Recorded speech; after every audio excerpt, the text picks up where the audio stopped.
All right, so we're on episode 40, and we're going to do a little bit of side from our usual kind of pre-planned whatnot.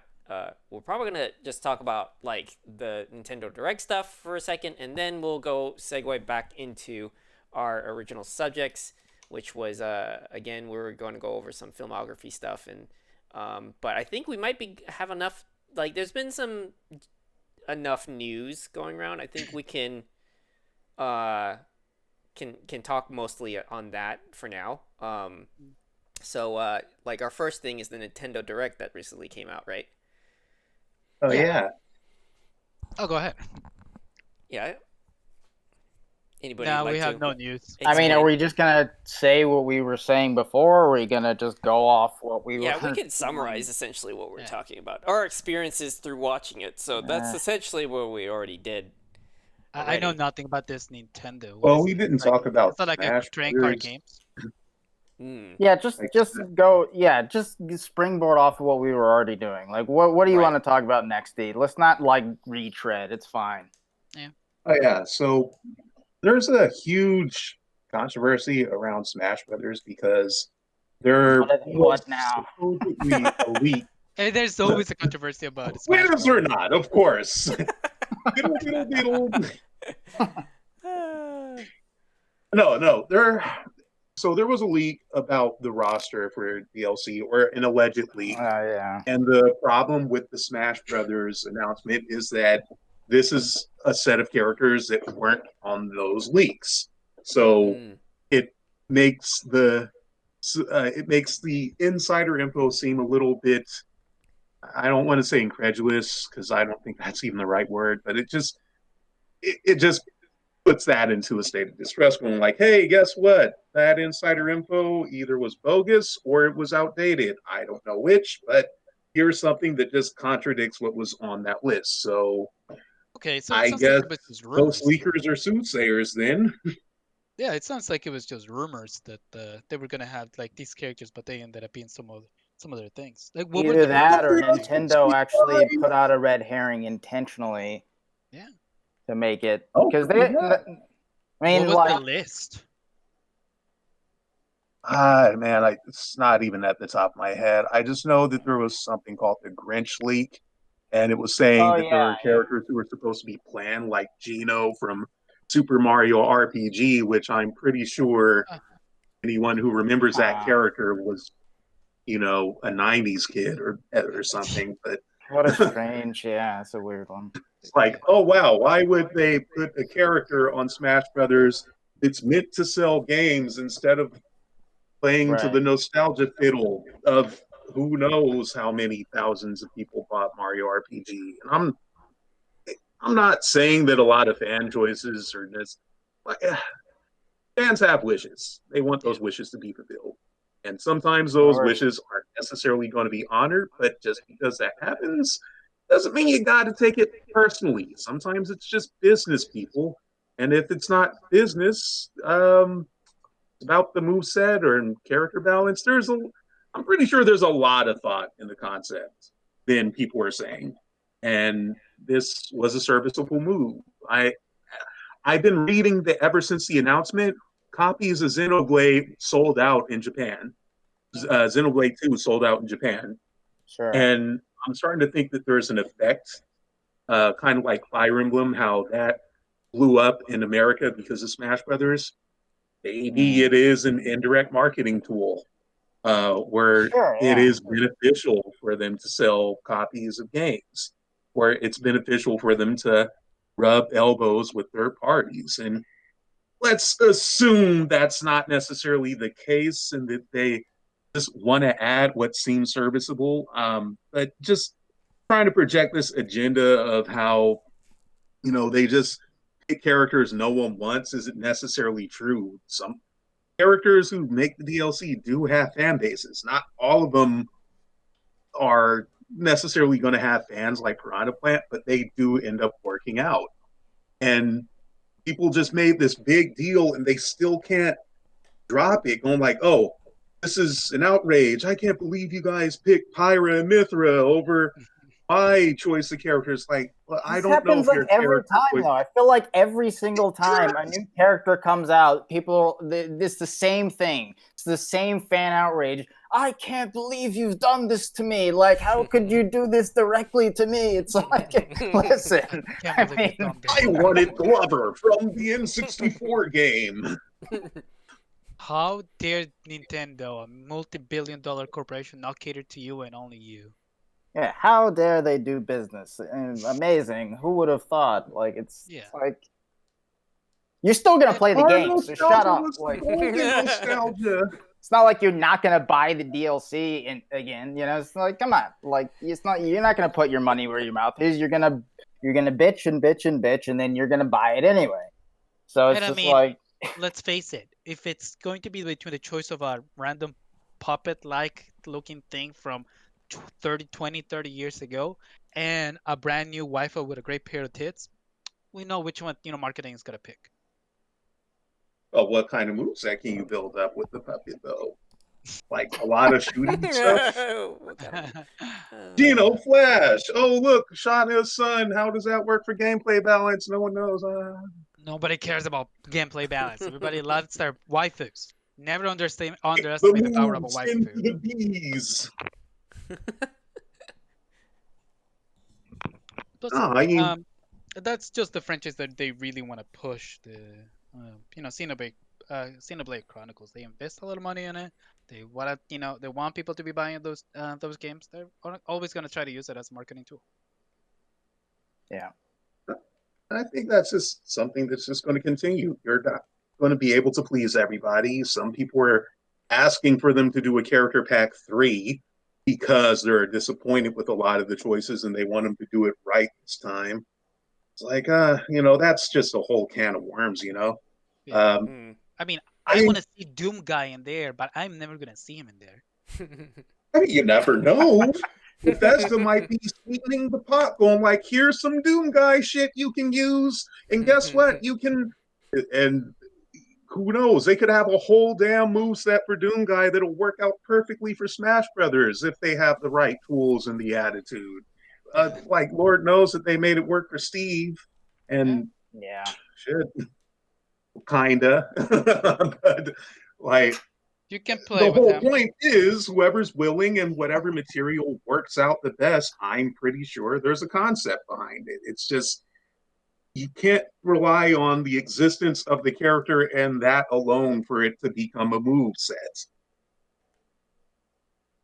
That being said, the Doom Guy is the perfect guy. I mean, his super is obviously going to be using the BFG.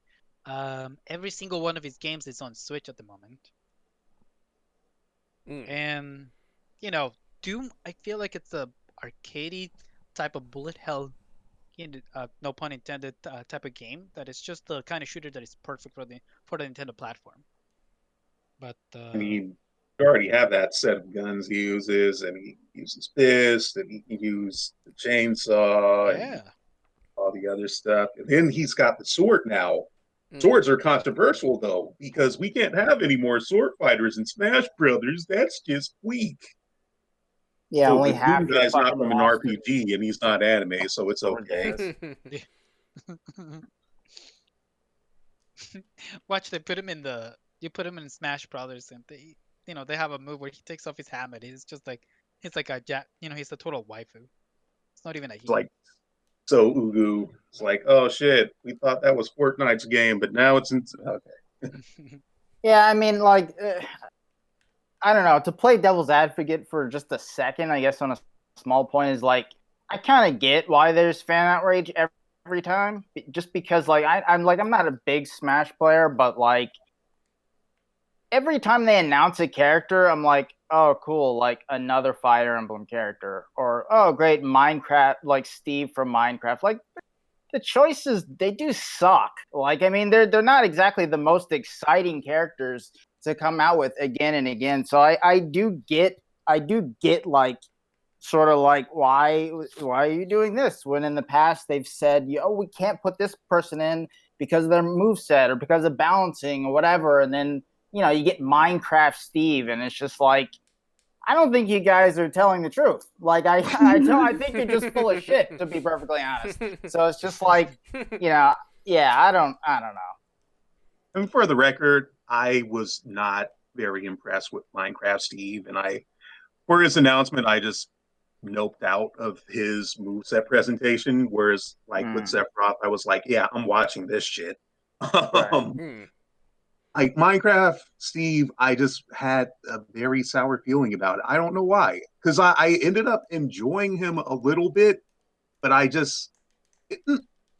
had this real gatekeepy attitude. I'm like, oh god, Minecraft Steve, they didn't even update him. It looks all pixely and shit. This is dumb.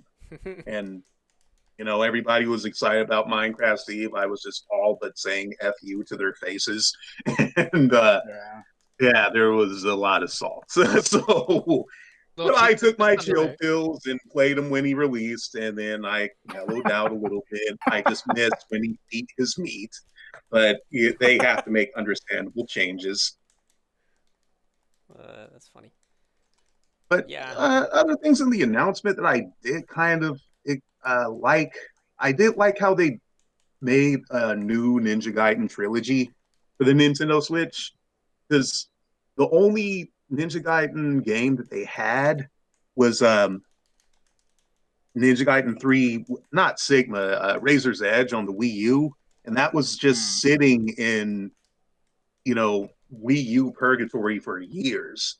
And then they finally brought it to Switch along with its like prequels. And it's like, yeah, that kind of does make up for, sleeping on the Nintendo consoles, and you get the original Ninja Gaiden 1 and 2, or at least their updated versions. It's like, yeah, it's kind of nice. I mean, my brother's a fan of the game, so he always wanted to play the 3D ones, and we just never got an Xbox, and we never got the gen that followed Xbox consoles except for Wii, so we did kind of miss out on 1 and 2 Sigma. So it's kind of a nice chance to get on those titles. I'm a little surprised that they did a license game, which was DC's Superhero Girls, and they seem to be having a Cerberus market for that, because on one hand, it's trying to appeal to younger kids. It's especially trying to appeal to young girls who bought a Switch, but it's also trying to cast a wider net because it's got all these other gameplay features. Like, is it an action game? Is it an RPG? I don't know. I just know that the current DC Superhero Girls, it's got the Lauren Faust work on it with the My Little Pony and shit. That's got Nintendo's branding, or are they just publishing it, or they're developing it? It's weird. But, what, get that superhero here, I guess. You know what I'm kind of surprised they didn't mention? That they didn't announce, since the Mass Effect is gonna have its trilogy be released, soon. Kind of surprised they're not, releasing sort of remaster for it too. Seems like an easy sell to sell, like the thing Nintendo does, just sell nostalgia back to people. Well, pretty much. I mean, if most of their market is just based on retoasting last gen titles, because it Stubbs the Zombies coming to the Switch as well, and that's just more like an updated port. Yeah.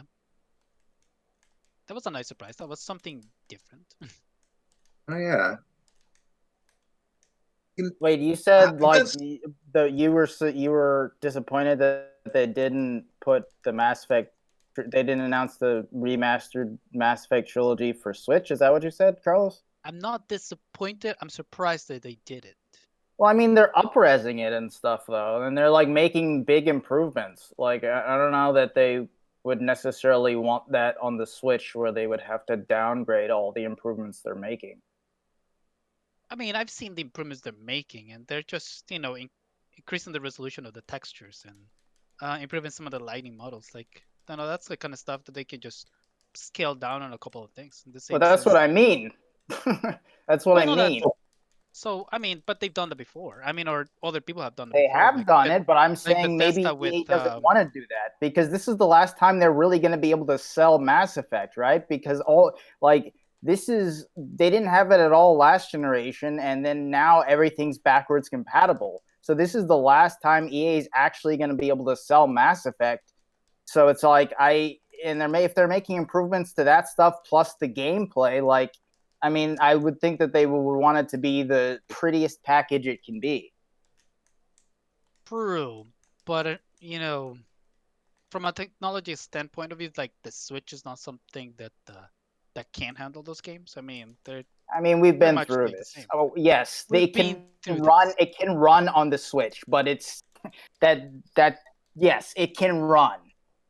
It will Okay, run. no, I know, and you know what? I mean, I think that it's the kind of they can make the concessions that are still make the um that still they make this they still make the games playable. Like even if you have to play them at 30 FPS, we were always playing them at 30 FPS back in the day anyway.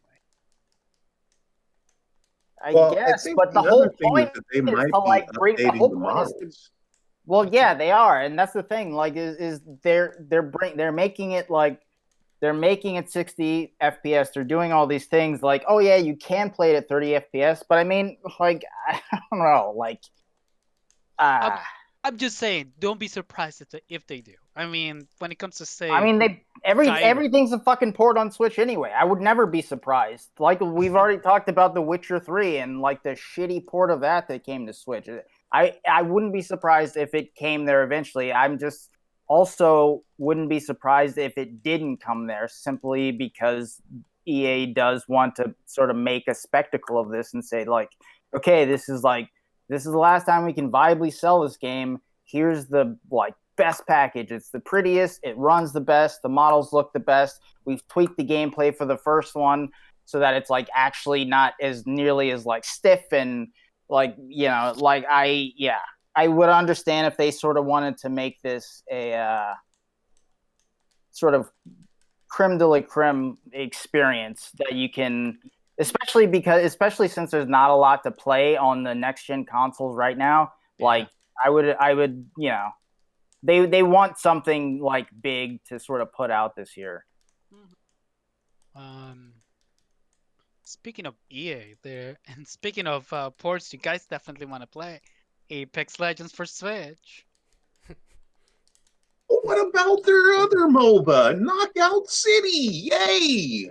What is that? The way they advertised that game, where they tried to make it look like drawn together with video game archetypes, and it turns out just to be Fortnite, but with dodgeball. Oh Yeah, that was a weird announcement. That was odd. They need to try and tap into that market. The Dutch Yeah, Oh, market. you because never like know. yeah, They could make a resurgence with dodgeball. that battle royale market is not saturated at all. Like let's like put more shit into it. Like it's so hard to like get into that market now. Like you have to have something that is not only do you have to have lightning in a bottle, but you have to have something that is like, very it plays differently than Fortnite and Apex and Warzone, and it's something that's like substantially it's actually going to draw players away from it. Right. Which is just Something that's like why so many of unique. these battle royales they fail on entry. Like it's just like if you can't compete with those big three, then there's no point in even trying. But we'll see if this dodgeball game actually works out. I mean, the takeaway on the way that game was marketed is if you're just going to make a MOBA, just tell the audience it's a damn MOBA about dodgeball. Don't just have Yeah. this bait and switch with all these colorful characters talking and making banter, and all they're doing is playing a game against each other. It's like, what are you doing? Did you think that through? Because there's so much Right. backlash on that commercial, I mean, on that trailer, just because they're like, I think I like the characters that advertise the game more than the actual fucking game. Mm. It was a weird way to announce that game too. Yeah. It just made you think that it definitely gives the impression it's like, oh, maybe those characters are gonna be there until you look at at the actual gameplay and you're like, oh no, it's nothing alike. I guess that they're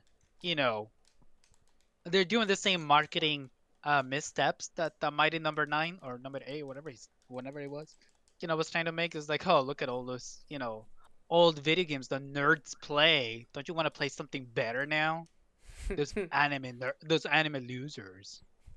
It's like you could have just easily just made an adventure game about video game characters just bantering and just being a virtual reality show, and then that would have been It's like a probably would have MTV sold better. real real characters, real lives. Now they're all living in the same house. It's the battle royale you wanted. Now they have to get along. That's like the last thing that MOBAs are about. Like either is the fucking banter. Like, oh yeah, you play League of Legends or Dota 2 for the fucking banter. It's like, no, that's not why anyone plays those games. Yeah. Funny. Weird. Yep. I mean, how are we on the whole Nintendo Direct thing? Because I think I mean, Zelda was a no-show. A lot of us were just so underwhelmed by that.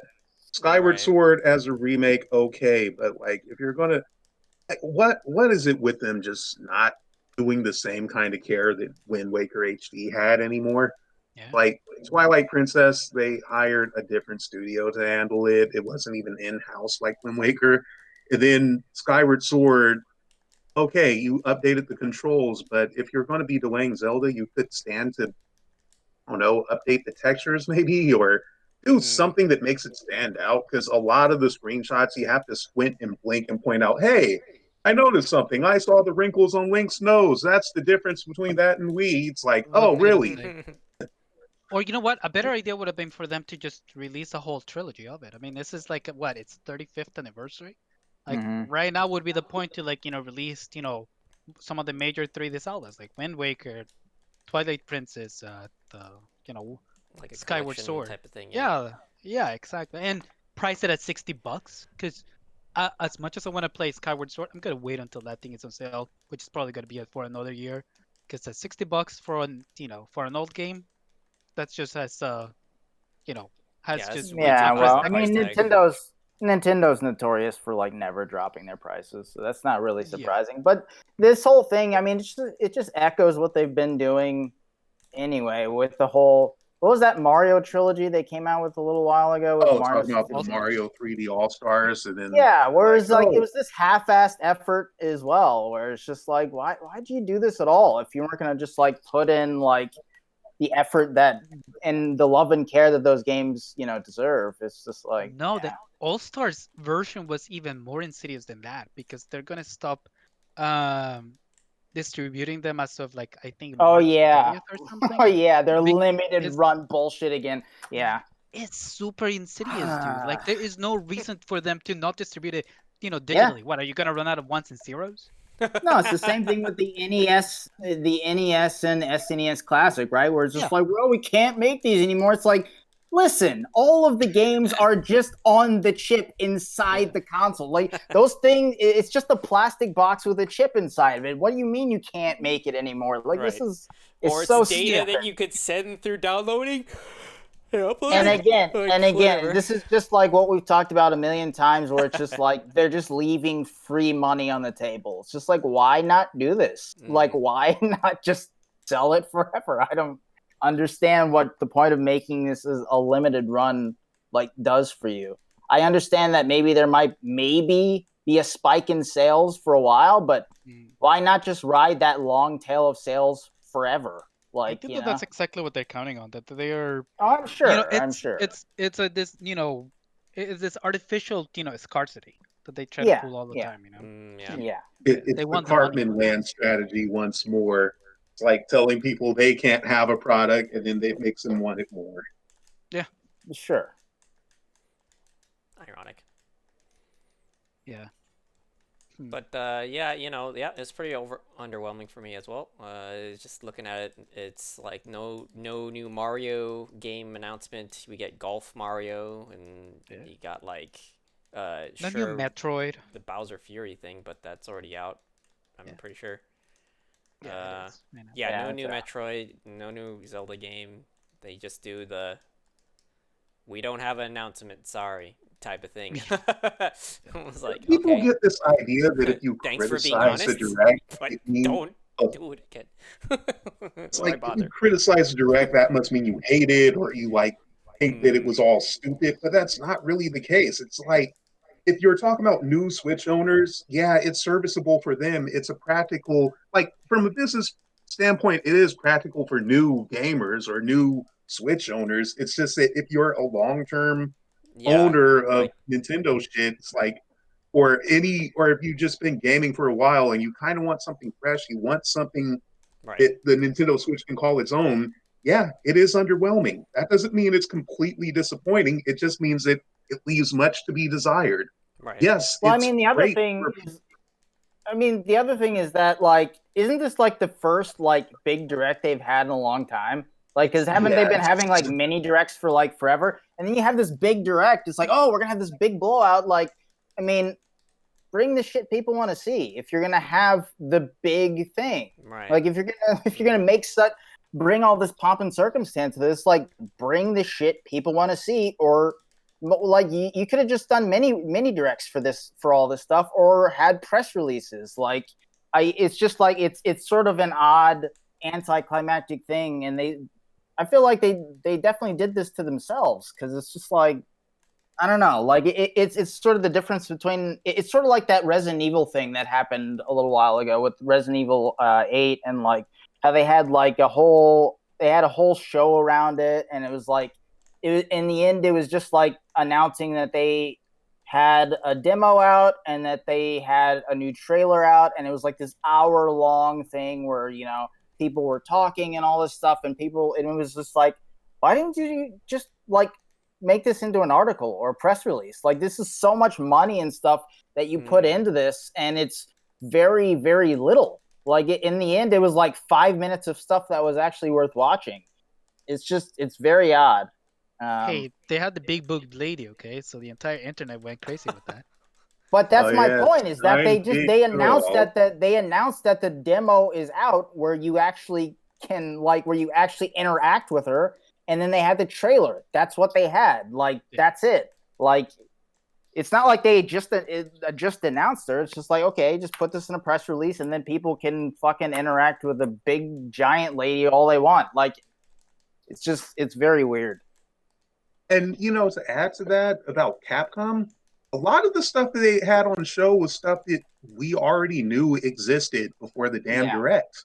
So fucking Monster Hunter World, we've seen a direct about that already, going in depth Right. about what made it different from other Monster Hunter games. We've seen a lot of stuff on that. So Like, that yeah. the iron isn't hot on that. People know what that game is. It's coming out next month. Yeah. And it's like, I really have this thing where I just don't like it when they showcase games that we either already seen before, have released, or have a very imminent release. It's like, look, it's fine that you have to play the game again, but this is just padding. We know that this exists. You already released the demo for this game. You don't have to talk about this. You really don't. Oh yeah, I mean, that's, and that's something that they did, I guess, when E3 was still a thing. At E3 every year, whereas like they show some new games, and some of the conferences would be just stuff we've already known. Like, again, to bring it back around to Bethesda, I feel like their conferences since 2015, the very first conference they've had, like that conference had a lot of good stuff. It had like, there was really no filler there, and it was like, oh, that's where they announced Fallout 4, and it's like, oh, it's gonna be, we announced it and it's coming out in 5 months, cool. And they set that expectation, and then every single year since then, it's just been half or more than half of it has been filler, where it's just like, we're seeing, hey, like Fallout 76 is already out, like you're playing it, maybe, and here it is, like, and we're showing, like, here's the highlights from the last year of the game you're already playing. It's like, well, why are you showing this? And then at the end, they're like, okay, we're gonna have news about some new DLC later this year, and it's just like, why is the conference here at all? If you just, like, the conference is literally just here so that you can tell us that there's gonna be news later on. Like, you're just showing us the same shit again, and then saying, okay, wait for 6 months, and then we'll have stuff that's actually worth seeing. Like, it's just like, I don't get it. It's very odd. It's just such a time fill. Yeah, Right. I mean, sometimes that's what they are. Just time fails until between their bigger announcements. It's filler But that's what I time. mean. Like wait for the big announcements and then have a big blowout like this. Like especially with the directs, where it's like you have so many mini directs anyway. Wait until Metroid 4 and Breath of the Wild 2 and whatever, maybe your next Mario game or whatever. Wait until you actually have viable news for that, like actual gameplay, something, and then have the big blowout.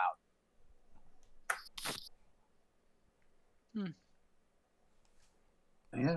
Yeah. I mean, that Agreed. pretty much sums it up. Yeah, I suppose. Yeah. Do you not agree? I'm just trying I to see it from the, playing devil's advocate. They have to have something on it, if they're gonna announce some of the, bigger releases like Monster Hunter Rise, They already and announced it though. Splatoon. What do you? Right, but they want to make more fanfare for it. They want to be able to Why didn't they market just it have up. a mini direct for Splatoon 3 then? And why didn't they have a mini direct for, I guess, if you want to announce it again, Monster Hunter Rise? Like, why make it into this, like, hour or however long thing it was? Again, They've been doing the mini directs anyway for such a long time. You're Yeah, talking about fanfare, and it's just like, well, a lot of the fans didn't like this because you're not even showing the shit they want to see. And then the stuff that they actually do want to see is like surrounded by all this padding and all this very clearly business stuff for to pretty much just show like their investors, yeah, we're still going to be making money. Yeah, because it's How's marketing. that? It's Yeah, marketing. They have I to know it's pretend marketing. It's all that it's marketing, big. but like, Yeah. but that's my point. Like you're talking about fanfare. This is towards the investors. Yeah, for Why sure. have a big blowout? They're not the same thing. Fanfare and investor talk are two very different things. And if you blend those together, then you get an EA press conference, which no one wants. It's this boring bullshit where they're on stage talking about, oh, aren't you guys excited for the new mobile game? No one went to E3 for fucking mobile games. Were you there? Were you there when we went to watch what is it called? At the PlayStation, the PSX in San Francisco, and for announcing for like Black Ops 3, the lady Oh. for PlayStation 4 was like, and you guys from PlayStation 4, we're gonna get one of the maps Oh yeah, for right. for the first month early. Yeah. No one was Right. clapping. She's like, and she's like trying to clap, trying to make the whole audience Trying like, to, yeah, Yeah, exactly. We're all like, yeah, we're not buying desperately, it. desperately Yeah, trying to drum up some sort of Cheers and enthusiasm. yeah. trying to fill you up on scrap, she was. Mhm. Yeah. Well, I understand that the people want to try and build up like the Hype. hype for it, but clearly they didn't work out the way that they intended. Especially if Yeah. you're not gonna give us anything new. Like, there's nothing speculative. Like, we already talked about some things that they already was like confirmed. Well, I mean, situation. and that's another thing. Like hype is that's the big thing in this industry. That's what it is, and the way you build that up is by showing people shit they want to see, but then taking like bringing it back behind the curtain right before like right before you give away too much information. Yeah. And that's sort of the opposite of what most of this conference or most of this direct was. Yeah. So you're not even drumming up hype here. Yeah. They definitely failed on it. It's more like, again, lackluster. Like most of the people I've like talked to about it, they're like, eh. It's like that didn't add anything new to the conversation here. But yeah, I could definitely agree that it was very lackluster in those regards. And anything that did come out, I'm not like I'm not like huge into. There is like that Octopath Traveler esque game, or is it Bravely Default? I don't know. Oh, That's well, Bravely Default. you're You're talking about talking triangle about- strategy, right? Yeah. Yeah, and it's like it doesn't have like an official name yet or something. Triangle. Yeah, it's like a project Neither- name, a temporary name. Right, Neither did Octopath Traveler, and that was Yeah. exactly what it became. Yeah. It just ended up calling Octopath. Yeah. I Traveler. mean, it's cheeky. It's cheeky when you have a goose and you're just messing around and you just call your And you just call your project Untitled Goose Game, which was the original, Right. project name. But for a big RPG like that, please don't call it Triangle Strategy. Yeah, that's The next one is a square battle. Yeah.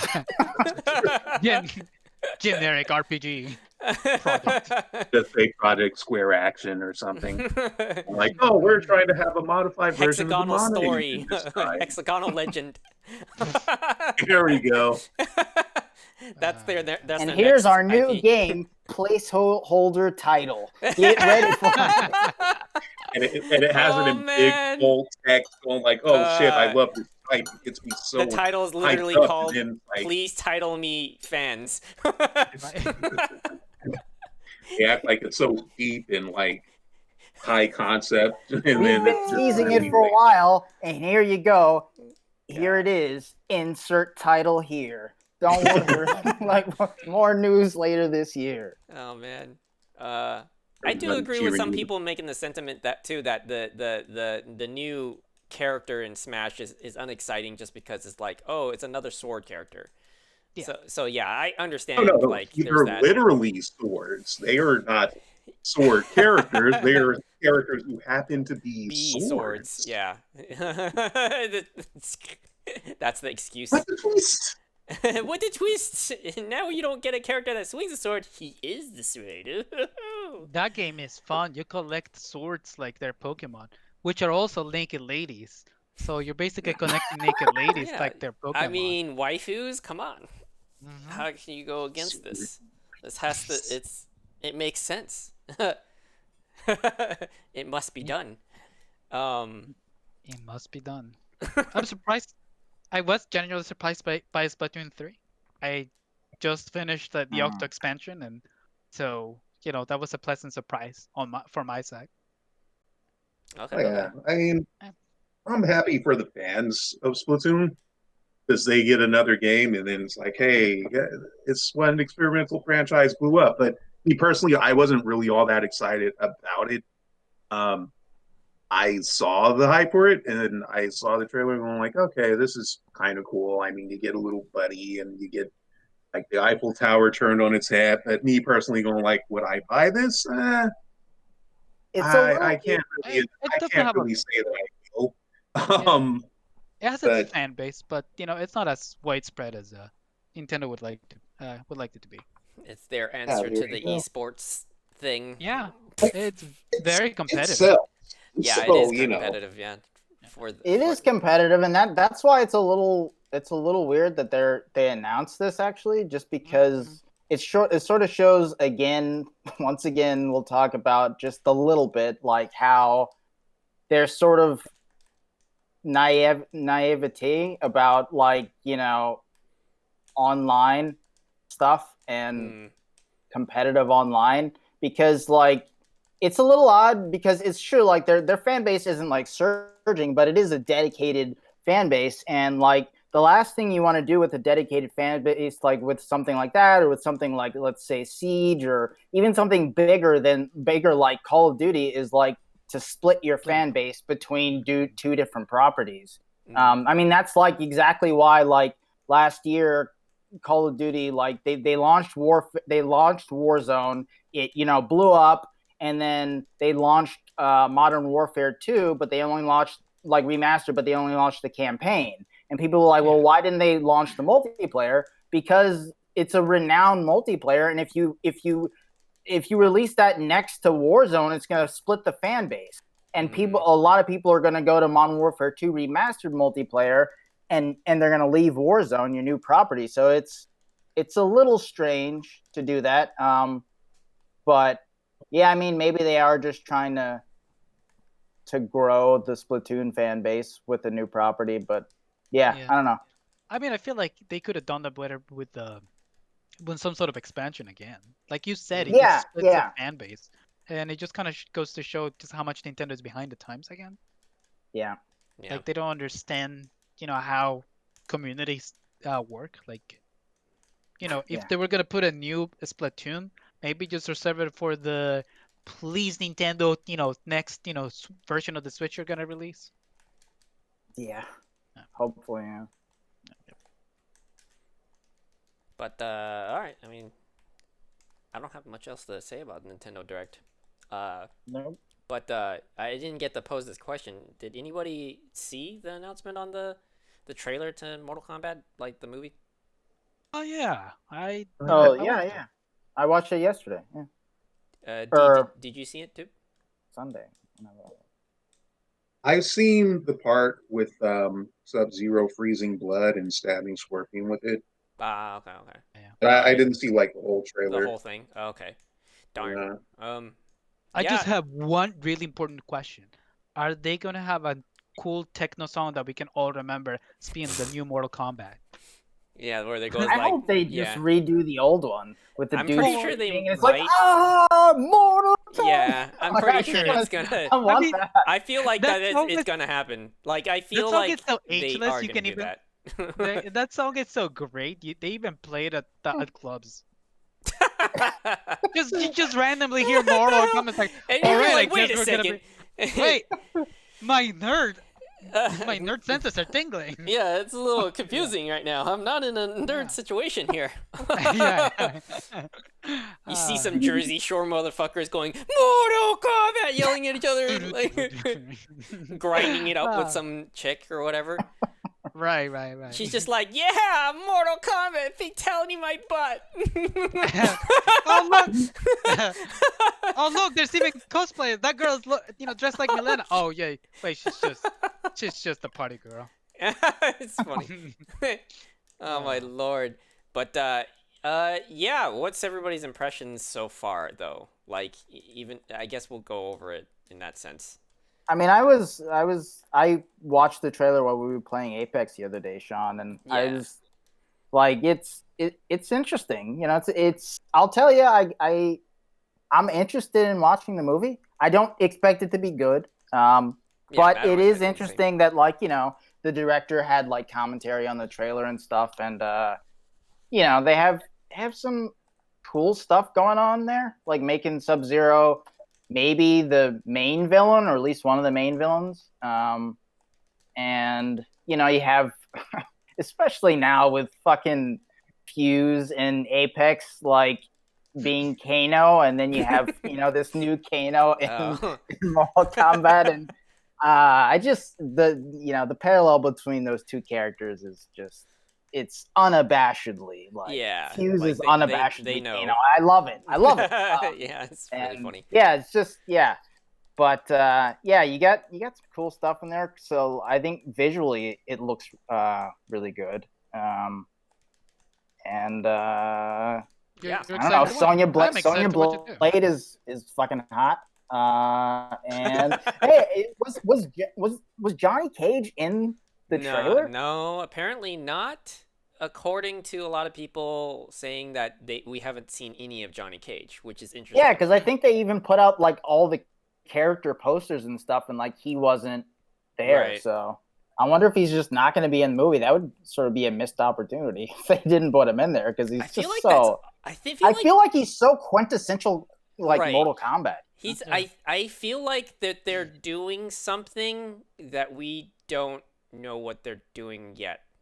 Does that make sense? I feel like it's intentional. Sure. It feels very intentional. I think could be, yeah. I think what they're probably trying to do, I'm not sure if Johnny Cage is going to appear or not, but and by the way, I'm looking at the trailer right now, but one possible explanation is that the way they could be rebranding Mortal Kombat is that they want people to take it more seriously and be anti-parody and anti-comedy. So they want people to take it more seriously, either as a martial arts film or as a fighting game.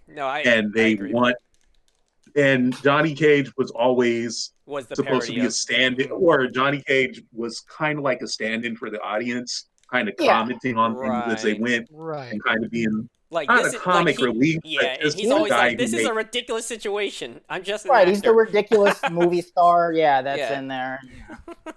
But I mean, I don't know. Yeah, that makes how much sense. more cynical that is, right?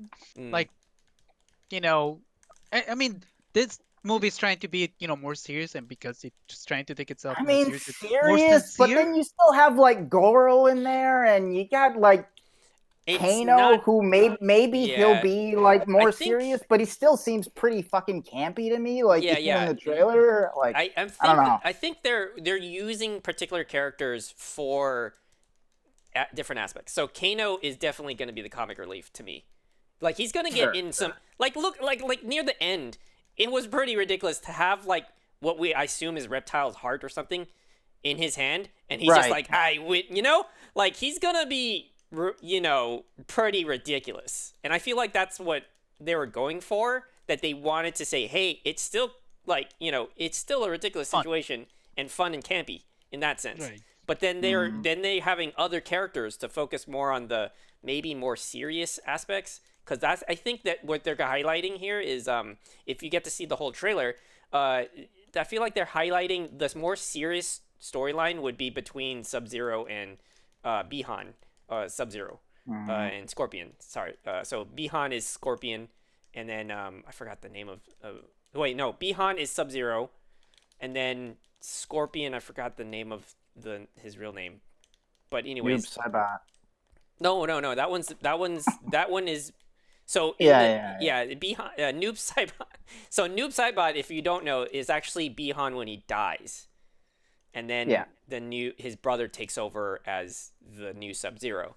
And I think they're focusing on the Sub-Zero Scorpion storyline as like the main draw, but then like everything that surrounds it happens to be the backdrop of like Shang Tsung and his whole like tournament malarkey, all of that is kind of just more backdrop, where they're just it feels like from start to finish of just the trailer and then his commentary, it feels like they're focusing more on the Scorpion Sub-Zero storyline. So maybe something more interesting comes of it. And by the way, the main character, or I guess he's one of the main characters, is Cole Young from the trailer, and he's not a character in Mortal Kombat at all. Like he's never showed up. He's completely original. And the commentary is interesting because he does say that they are using kind of that character as kind of a reflection of the audience surrogate. Yeah. Right. And we don't. And then there's rumors that people are saying that he actually is a character in the universe, but he is yet to be revealed. And there's a lot of hints on that because we get these really quick shots of like that scene with Goro, right? So they're saying that Cole Young is the one that's fighting him there, and he has some sort of weird armor plating on his body. If you like happen to see that, then there's another scene where if it's near the end where it was kind of like that badass fight between Scorpion and Sub-Zero. Cole Young is there for some reason. He was the one, like the part where Scorpion does the get over here part and pulls Sub-Zero. He's facing against Cole Young, and we don't understand the context of why these three are involved. So I don't know. Whatever, it could be, it could be just more focused also on the like a classic martial arts film. You're not there for the story, you're there for the spectacle of the fights and stuff. So I feel like that they're nailing that for sure. And one negative thing is the trailer dialogue was pretty goofy to me. With the birthmark thing? Yeah, the birthmarks thing. I was all like, what are you trying to tell me here? Like, this makes no sense. It happens to be the medallion, like, looking symbol of Mortal Kombat dragon on his chest. Oh, man. And he's like, what? It's a birthmark. What do you mean? He got it from birth. I'm like, what the hell? Yes, that's what the birthmark is. Why are we having this dialogue? Right. That would be, I say, seriously. I would. You can already see Peter Dinklage going like, "Yes, that's what birthmark means." Yeah, exactly. I think that's just like the trailer like is making some weird cuts, and I don't actually think it's dialogue from the movie. But right. I don't know if it's. I don't know. Like, I mean, that's a weird cut to make. Like, exactly. I don't even know why you would put it in there. Exactly. It was just like a nonsense like thing that added nothing to the storyline other than saying, "Oh, you're like when Jax is like, "It's not a birthmark, Cole. You're chosen." You know, like that shit. Yeah. Oh, like, oh, okay, I get it now. All right, fine. I do like though his take on the whole like Sub-Zero taking his arms is pretty cool in the very first scene. I mean, I kind of wish he just had like sleeves again as like his arms, but that's just me. Let's go back to that. Like, I was gonna say I'm gonna miss the rubber arms. Revenge, though? Wait, what? Because Jax loses his arms by Goro on that.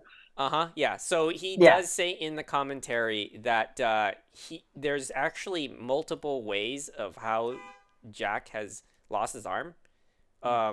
In one, yeah, you're right, it's Goro, and then there's another alternate timeline where what the fuck is his name?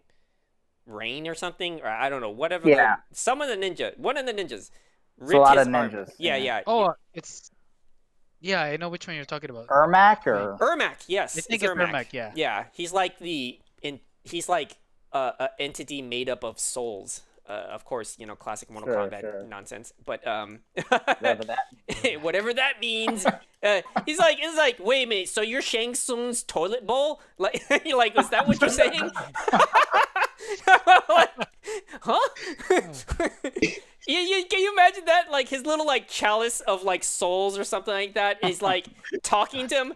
I don't know, Shang Tsung. That guy looks really strong. And yeah, shut up, chalice. He's like, okay, drink me to get young. Hi, Brenda. Wait, is that really his thing? Where he's just like the place where all the souls get just basically the excess of his souls just get like. Is that what Ermac is? Ermac is like made up of all these souls, like the. But he just like excretes the souls, and he's just like bunch of the like souls he just nerd? is. You know what I mean? Like he is not one person. He's just an amalgamation of souls that was absorbed from the fucking thing, whatever the hell I don't know, man. Yeah, his whole. I can't understand this, and you want me to explain this shit? It's Mortal Kombat. They break their timeline like every fucking game. I mean, I'm They sure know. you can look it up on YouTube, and there's Yeah. a Vatipedia out there for Mortal Kombat. You know what? From now on, though, I don't care what it is. My headcanon is that Ermac is basically just the excretion of souls from It's probably not far Kung off. Lao. I He's mean, just basically continuity of Mortal regurgitated Kombat are souls. not in my vocabulary, or at least Yeah. not together in the same sentence. Yeah. To me, it was just the fighting game that blood came out, and then we Oh, all yeah. screamed bloody murder. It's awesome as kids. Any kind of story and lore and attempts to take itself seriously, it's like, look, it's fine. You kind of want to show that you're still relevant and you put care in your story and backstory and all that. And Right. I respect what you're trying to do, but to mean, me, Mortal Kombat is still going to be the violent game that we thought was punk rock for playing as kids. It's kind of ironic, actually, that this movie is trying to take itself seriously when, like, the last couple of games have not done that at all, and that's why people have loved them so much. Like, Mortal Kombat 11, the story is actually why a lot of people play that game, ironically, because it's actually really good. But it's also like it's like weird with like future selves and all this stuff, but it still doesn't take itself seriously, and there's a lot of humor there. So it's kind of if you're trying to like make Mortal Kombat relevant in theaters, but juxtaposing that with like your most recent games, which have been the most successful Mortal Kombat games ever made, like maybe try to like make it a little more side by side with that. Yeah. I think hopefully that is the case in terms of like how they do it, because like I mean in the movies it's a little bit hard to like just go with one entire theme all the way through. I think for them it's more like there's going to be characters that have the ridiculousness of it and the comedy aspects, and other characters are going to be more like, okay, this one is a little more like has a storyline that you could follow, but maybe isn't going to be so serious to say that like it's believable all the time. Like I think obviously the whole idea of like some ancient ninja coming back from hell to fight a a ninja that can freeze things is pretty wild. I'm not sure how they're gonna do it. It looks interesting. I like that they're not shying away from the violence, and there's going to be a lot of that going on, and but also how they're gonna do it with like there's a lot of characters in there, and I don't know how like they're gonna have to like really pick and choose their moments, I guess, because you can't like have. Like, maybe you might fuck it up where somebody's like, man, my favorite character just got killed in the most gruesome way. But then, like, the opposite is like, my favorite character killed your character because yours is shit and mine's is awesome. And, like, you have, like, moments where what if the character it doesn't have their moment to shine? So, I don't know. I mean, the last game did kind of poke with multiverses, so characters we think are supposed to live, they could just easily come back anyway. Right. And the hard fact is you can't really not expect fatalities in a Mortal Kombat movie now. That's the whole point of the series. Like, I mean, yeah, pretty much every time that a new Mortal Kombat comes in, everybody goes to YouTube and watches like 20 minutes of fatalities. Yeah, exactly. We're all like, all right, I don't need to buy it anymore. Exactly. I've seen them all. Pretty much. It's only like the competitive players that like now I get to fucking teabag them with their own blood. That's essentially what that is. If you think about it, the glory of like, what kind of fatality should I use on you? And then the gratification of actually doing it. Right. But it's a nice. The trailer was nice. I just really surprised about the commentary trailer because like them already breaking down like what the thought process is surprising before the movie even comes out, but it does drum up, I think, a little bit more hype because then he's talking about things that may come up into the movie, and then a lot of fans do have their like small theories that like you're gonna have like, oh, Reptile is gonna be there, but he's gonna be like more than one reptile, if you know what I mean. Like you're gonna see like his species, and there'll be the fatalities. Like they'll be killed like nonstop, and then the real reptile pops up, and then he'll have like a more of a, I guess, a character to him. And the same thing with the what was that creature, the Brock guy? The one with the blades that comes out of his arms. I want to say Tarkin, but it's not. Tarkin, yeah, something like that. It's something. Like that's another species that they could have like hundreds of, and then like the characters will end up beat up and do a beat down on. Basically, I think we're just gonna get a lot of good fatalities. I want to highlight though that the whole like freezing blood thing. That's a kind of a cool way of like taking what we know of like the logic of the character's abilities. And that's not a fatality. I don't remember. Is it a fatality in Mortal Kombat? I don't think it is. Probably is. I imagine it has to be in at least one of the games over the years. Right. Maybe. I just feel can't imagine it's not. True. But I feel like in the choreography, that was just really smart of a fight to do, like between abilities and like the character and how they were gonna fight each other. But I hopefully like we get more of that, and that I hate it when trailers do this thing where they show you all the cool stuff, and guess what? That's the only thing left in the movie. Oh God! Don't you hate those? I hate those. One of the deleted scenes.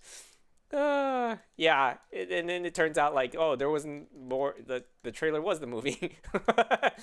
Hopefully not the case. Unfortunately, most movies these days. I like that. So in conclusion, just log on to Facebook go on YouTube and watch 20 minutes of Mortal Kombat 11's, fatalities. All right. They are sick, let me tell you. They are fucking sick. Yeah, they are. I think Mortal Kombat's just one of those franchises where they're allowed to be very loose with it, and no one would really care all that much. And I'm not saying that there aren't Mortal Kombat fans that are going to be protective of it. And I'm not saying Mortal Kombat's one of those franchises where you can make a mistake or a gaffe and no one will call you on it. All I'm saying is that if you're doing a movie adaptation, the most the worst you can do is have worse special effects than the original movies. So, True. because have you seen how the special effects look like in the originals? They don't really hold up very well. I think the The first one was Scorpion better though. Spear. The second one, Excuse me, 100% Annihilation is a does not. masterpiece. That No, look at the I'm first being very movie. facetious. Look at the first Yeah, movie yeah. of how Scorpion Spear Snake looks. It looks terrible. It looks like, Mm. and I think I said this before, but it looks like Food Fight. Like looking back on it, Yeah. like seriously, Right. it does not age well. But it's like Yeah. if you look at the fight choreography, I don't have a horse in the race on fight choreography, but some of the special effects just do not look that good going back to it. Oh, And it's just so weird how like it looks so amazing to me as a kid, and then I look back on it comparatively, I'm Of like, course, yeah. no, no. I But mean, you know, yeah, it worked for the time. not that's I mean that's most movies, to be fair. It's really Yeah. rare to find like a movie like say Terminator 2 where the T-1000 still looks great, like even Right. though like it was made 30 years ago. Smart shading. Yeah. I mean, Especially like something like Mortal Kombat where like, you know, like they put some money into it, but it's not like I don't know that they ever thought that it like I don't know. It's not like it was their marquee title for the studio or anything. It's kind of like, oh, this is a game that like, you know, lots of kids love, and especially at that time in '95, like, you know, there's gonna be controversy about it because you know the Supreme Court doesn't want this like in the hands of kids. So like, let's put it out parents there and didn't give a shit. Yeah, Most exactly. parents someone didn't think of the give a shit. children. yeah. Yeah, people are like, this game is gonna influence them to vote for orange I mean, the peel movie was president. made. Yeah, the movie was made for the shock and awe of like the Yeah. like violence and the fatalities and cool. all that shit. Yeah, Yeah. exactly. And it was like, I hope they can make another animated Mortal Kombat movie or another animated Mortal Kombat series because this time they don't have to act like this is just for kids. They could just go all out. oh, for go all violence. out, yeah. Like, yeah, we want that would make sense. DC animation audience now. That Right. was like a hit or miss animation too, because like some of the stuff was just like really boring, and then there was other moments where they had character interactions that made it entertaining to watch, or like the evolution of things that would happen. It reminded me Because of your standard stock action cartoon back in those days was Right. G.I. Joe that replaced the cast. It was pretty Right. much that. yeah. I agree. I definitely agree. Yeah. And now you know what? Another thing that a character we didn't see in the trailer was Katana, right? She wasn't there, right? Oh, I don't think so. I know Melina was there. Melina was definitely there, Yeah. but I don't know if Katana. I don't think Katana was there. Yeah, the whole love story part. Whenever they slip that shit in, I hate it. It's like Oh yeah. Same force. it's so yeah, it feels so forced. But like it, I don't know. I think maybe it's going, you know, not gonna touch any of that stuff. Hopefully. Well, I feel that if they're gonna do some sort of romance, it's gotta be between Melina and somebody else. Anybody. Have Somebody who a can see Melina past her. and Goro sex scene. One of the endings. Ah, Oh God. What Shao Kahn has a step he has a brother of from another person, another thing. I'm saying that because it could be, you know, it's Outworld, it's full of non-humans. Hmm. And then Katana and Mila is, oh no, stepbrother, no, I fell over the pit of dead No. bodies or something. Step Sub-Zero, what are you doing? Ya está bien, no.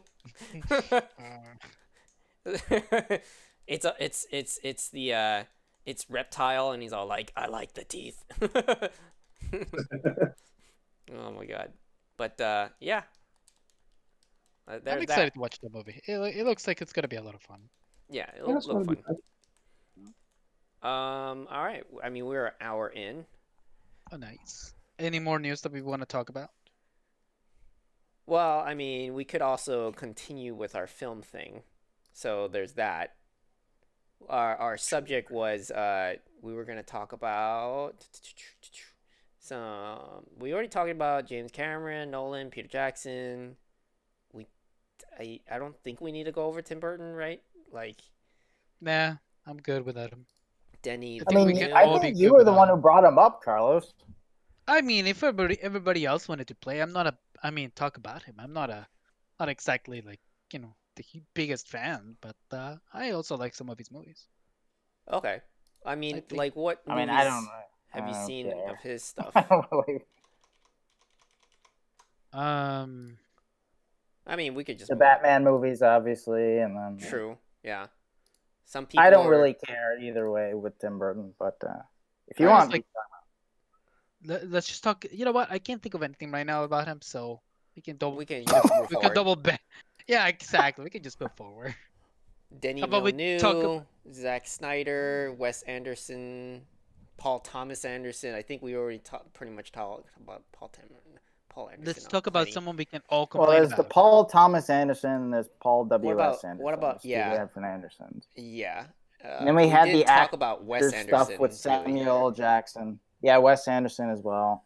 And we had the Guy actor stuff. Ritchie. Yeah, true. Yeah, Guy Luc Ritchie. Besson. Oh, yeah. Edgar Wright, Brad Bird. But I think, I don't know, I have enough to say yeah. about Luc Besson and Guy Ritchie. I haven't seen Luc any Besson. of the most recent Guy Ritchie films other than the fact that I don't want to watch Aladdin because it's not my cup of tea. Oh, Fucking- you should totally watch it if you want to fall asleep. Right. Like for me, it was like he was like, the whole lock, stock, and two smoking barrels, freaking snatch, just- chef kiss, that was like great. Yeah. I even like Rock and Rolla, and that didn't do so well and wasn't like his best, and it felt like that's when his decline started happening. But that wasn't even the case. He still made Sherlock Holmes, and I like those movies. Did Yeah, he those also are make the good. sequel? Yeah, I've seen both. They're Okay. fun, like I like. They're fun, yeah. Yeah, I like the way they break things down, and it's a nice take on Sherlock Holmes. I will have some things to And say the banter between Holmes Yeah. and Watson is nice. is really for sure. enjoyable. It is definitely a spectacle. Like like there's some Yeah, things for that I sure. don't understand. Like I don't expect him to Sherlock Holmes. He doesn't like trigger to me as some insanely good fighter. Like I get he could be technical with like that stuff. Well, but that's actually they pull from it the off. source material. Yeah. Oh, I mean, sure. they add in like because he's doing like Wing Chun and stuff. He doesn't do that in the originals, but like in the books, like he is an expert boxer and stuff, and he does Right. actually go to like pit fights and stuff like that. So they were taking some liberties, but like him being a fighter and the sword fighter and that stuff is from the originals. Right. But like, that's like only one small aside of like when watching it was like, oh, okay. I mean, it's get it. definitely for sure. It is like, Yeah, it's definitely a spectacle over substance Right, for right. sure. Like big action set pieces, like in the second one where they're running through the forest and like the mortar's coming down and it's like slow motion. That's really cool, and I do actually go back semi regularly and rewatch those movies just because they're really fun to watch. Yeah. But yeah, they're definitely not like they're not like if you want like Sherlock Holmes like good stuff like. Watch Sherlock or watch some of the old like Sherlock Holmes movies from like the 70s or something. But if you just want some fun and like even like bringing in characters like Moriarty with Jared Harris, who's great as him, or Irene Adler, she was like not used in the best way in those movies.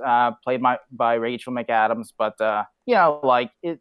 You also have like a cool villain with Mark Strong in the first one. Who's like sort of like pretending he's a magician, but like he's actually like sort of like sabotaging all these things behind the scenes. And again, it's not like they like really build out the mystery too much. Like it's sort of like when Sherlock Holmes at the end sort of reveals, oh, this is how you did this and this is how you did this. It's like if you went back and looked at it. Like, it's like, I mean, that's not really, like, some of the stuff is there, but then some of the stuff is, like, I mean, I think only Sherlock Holmes saw that. Like, you can't go back and like necessarily, you know how like in some mystery movies or anything, you can go back and be like, oh yeah, that was there. I could totally, like, if I'd have seen that, like I could have totally maybe pieced it together. With that one, it's more like with Sherlock Holmes, it's more like, or in this incarnation of it, it's more like, well, some of the stuff I could have pieced together, but some of the stuff only Sherlock Holmes knew. So even if I picked up on everything, like I still wouldn't have had all the knowledge that Holmes has, and I wouldn't have been able to figure it out, which is kind of it's a little weird. But yeah, they're fun nonetheless. Right. I think that was like sort of the last time for me anyway that Guy Ritchie's stuff was worth watching. Right. Because like, what did he do right after like the second Holmes movie? See, he did The Man. Because that was from 2011. Uncle, That was a long time ago. Oh yeah, King Arthur, Legend of haven't the seen that one. Sword, and then of course Aladdin Yeah. and Gentleman. right. Yeah. I haven't seen any of those. Yeah. Yeah, I haven't seen any of these. Not exactly great on the ratings, but yeah. And then Gentleman is something I wanted to see because it felt like it was him going back to his like the way I remember him. You know what I mean?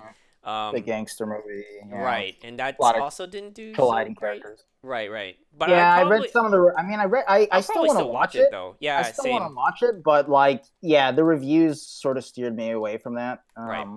Just because it was like, oh, it was exactly what you were saying, where like the reviewers were saying like this seems like it's a return to form on the surface, like for him, but then you watch it and it's just like it's almost like he lost that flair that he had with like Snatch and you know. Right. So it's he might have been trying to sort of recapture that magic, but I'm not sure that it's still there, unfortunately.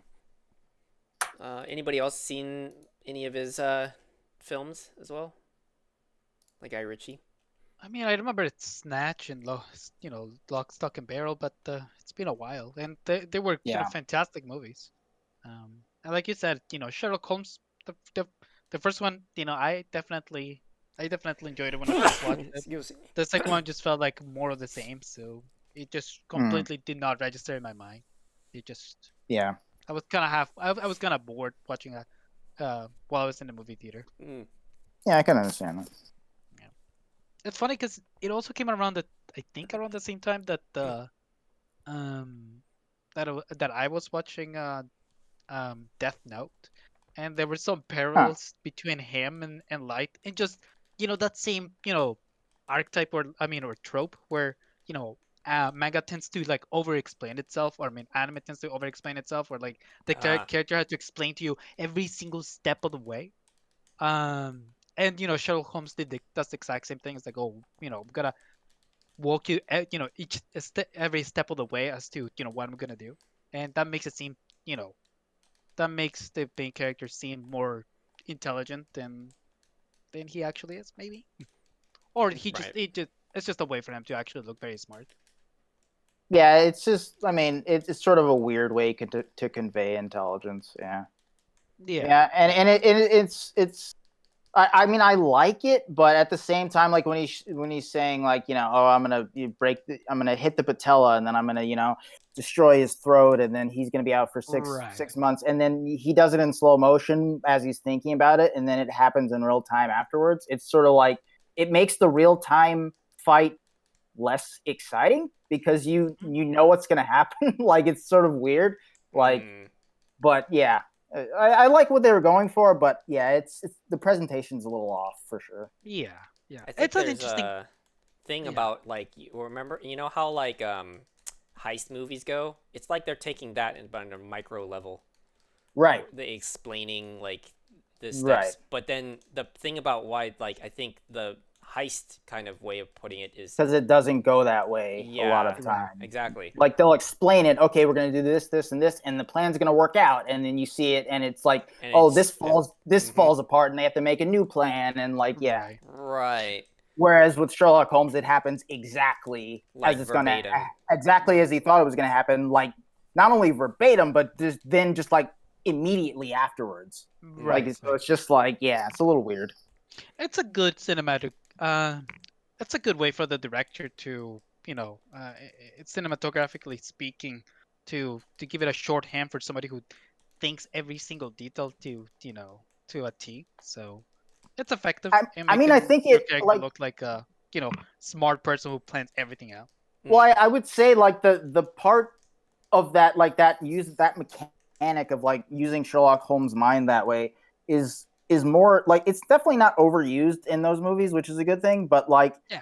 I think the time that it works the best is like in the second one near the end, where like he and Moriarty are fighting, and like you get to see like into Sherlock Holmes's mind, and like, okay, he has I have a wound that he's inflicted, and then you also get to see into Moriarty's mind and like how they're having this like obviously they're not This chess battle, right? they're not communicating telepathically or anything, but it is like they are having this mental chess battle in real time as they're fighting, and like, oh, he's going to counter this way, but his wound is going to cause him to move slower, and like sort of how Sherlock Holmes upends that entire thing by just throwing them both off of the cliff. And it's, yeah, I think that's the time when that is like used to the best effect. But yeah. And I mean, Aladdin the remake was such a classic. It's a Never classic way bothered to making a watching movie it. that it's charming and and classic and just dear to you, and turn it into something boring and something you never ever want to watch ever again. Well, You let's mean just a remake well-crafted Hollywood film? let's What's just that? remake every fucking, Disney movie that was already a classic, but make it, we're gonna remake it, and it will never be as good as the original. But we want more money without having new original stories, so let's just fucking, like, it's just like, seriously. I mean, they did it with Cinderella, they did it with Beauty and the Beast and Aladdin, and then they did it with The Lion King, and it's just like, man, like, And now they're like they're hopping on the train where they'll take the make the villain sympathetic. Oh yeah. Sure. Oh, We're getting I hope- Cruella, Emma I hope. Stone. oh yeah. Have you guys seen the trailer for that? I haven't. I Yeah, I've haven't seen it. Is it? I mean, at Okay. least it's a prequel. Like, it's not Right. like 101 Dalmatians, like, to a T, but it's like Right. a prequel of She how does he like a became fucking that. shredder or something like that. They kill her, but she keeps coming back. What's But the- yeah, I agree. Yeah, it's a more of an origin story type of thing. Oh. Yeah, it feels like a gonna be a toned down Joker, something. That's what I was thinking of. Yeah, where we I know hope that not. she's a complete, like, I know, I don't know. That's what it feels like in terms of it. She's that she's just, evil. Like, there isn't any good qualities from her, and you just see the descent of her being cruel. I don't know.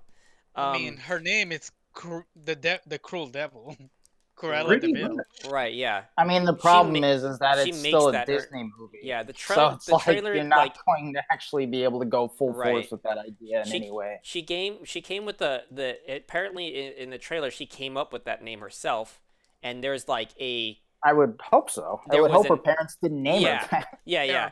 no like some because in the trailer it looks like there's a person that she's pitted against that is essentially the person that she emulates. Like there's another character that has like the same kind of visual aesthetic that you notice that I kind see. of makes you remind you of the Cruella. So she's growing into that, right? Like, but like a more evil version of her. Sure. So it's like you're seeing more about a movie about two villains fighting, and one of them's gonna, become When it's gonna Take the become mantle of Joker the wears yeah, Prada. the mental, yeah. Yeah. So this is like the Joker wears Prada, Yeah, sure. Oh God. right? That's a good way to put it, though. Oh mean, man, she's I very like fat. Emma Stone. Like, I like that actress. Yeah, I love Emma Stone. Yeah, She's yeah. great. And I, like these movies, like I'm not interested in. But maybe I mean, eventually, maybe I'll see it for the sake of just because it's her there, but I don't know. I mean, that's the thing. Like all of those Disney like live action remakes always have like great cast. Yeah. It's never the cast that are the problem. But, Right, exactly. Yeah. So, I'm just, it's just like I actually can't say I'm excited. I don't care at all, to be honest. Like, No. I don't like any of these like things, and I get that they did a good job with what was it? It was Maleficent. You're talking about Like they did No, I a didn't. Oh yeah, a that good job too. with that, Yeah, and I haven't like seen I any. I mean, did not like Maleficent either. I didn't I get it was one of those moments. watch It was one of it. those stupid things where like a character that's supposed to be evil, who Right. who's likable because she's evil. I mean, she basically doomed an entire kingdom because she didn't get invited to a party. Right, Um, right, right. and there In the she, animation, it's really like very one-dimensional. Like you just need to know that she's evil, and then the live action like now creates this sympathetic kind of like, oh, there's Well, more I to the mean, she was story. yeah. misunderstood. Yeah, that And you kind of have thing. to do that Yeah. when you have the whole movie focused on the Focus on villain, her, right? yeah. And that's not necessarily the right play. I mean, Yeah. a lot of people liked Joker and stuff, but like, I mean, if I don't know. Even But if that's a better way to go about it. Somebody who rejoices when they're being evil. I mean, know, I just don't right. agree, but like, let's just take that even the movie out of the equation. If you read like the Joker comic from before that, where they just focus just on Joker, and like it just doesn't work. Like it's like he's not supposed to be the center of his own story. Like it's better when his origin story and everything is left in ambiguity, and when you just get him as one side of the story. Right. Against Batman or against whoever else. It's kind of having the yin and yang, but you're taking out one of the yings or the yangs in it. Yeah. It gets very kind of like uninteresting. There's nothing to strive for in the storyline. But yeah, I think that's I don't like the whole train that they go on where it's just like the popularity of that Maleficent and getting into like we're just going to keep doing that, resurfacing like old villains and then just making them like the main character. I just feel like you kind of like redo those characters to some degree. Like it just now they're not evil anymore. Like that was the point of that, right? Like they were there for a reason, and then now that you change their character, now they're a completely different character. So it just doesn't make sense in the context now that they have an origin story. But then you're supposed to be convinced that they're like this ridiculously evil person later. I don't like that approach. And on top of that, I also feel like it's adding a bad precedence to glorifying villains. Like getting the wrong message across and unintentionally glorifying bad people. Oh, they're just misunderstood. Like, well, like it doesn't take away what they did. It's still bad what they did. Just because now their perspective doesn't mean like, oh, you know what? Yeah, you skinning animals is a bad thing no more. No, it's bad. They fucking made the choice regardless of where they were from the beginning. Like how do you even know? I mean, just because that's my thing. Like that's exactly why I don't like the trope of like, oh, they weren't mean, they were just misunderstood. It's that a character can be evil and it can be fun to watch them around. It doesn't mean that you have to excuse their wrongdoing. Right. That doesn't mean you have to like empathize with them. Like you can have somebody like perfect example, Hannibal. He's a he's a stuck up psychopath that you shouldn't have an empathy with, but he's kind of fun to look to follow the story. Yeah, exactly. I mean, that's the thing too that what worked great for say that story was that even though it is surrounding the villain as like the main character, you still have all these other characters that are good people, and then there is that struggle.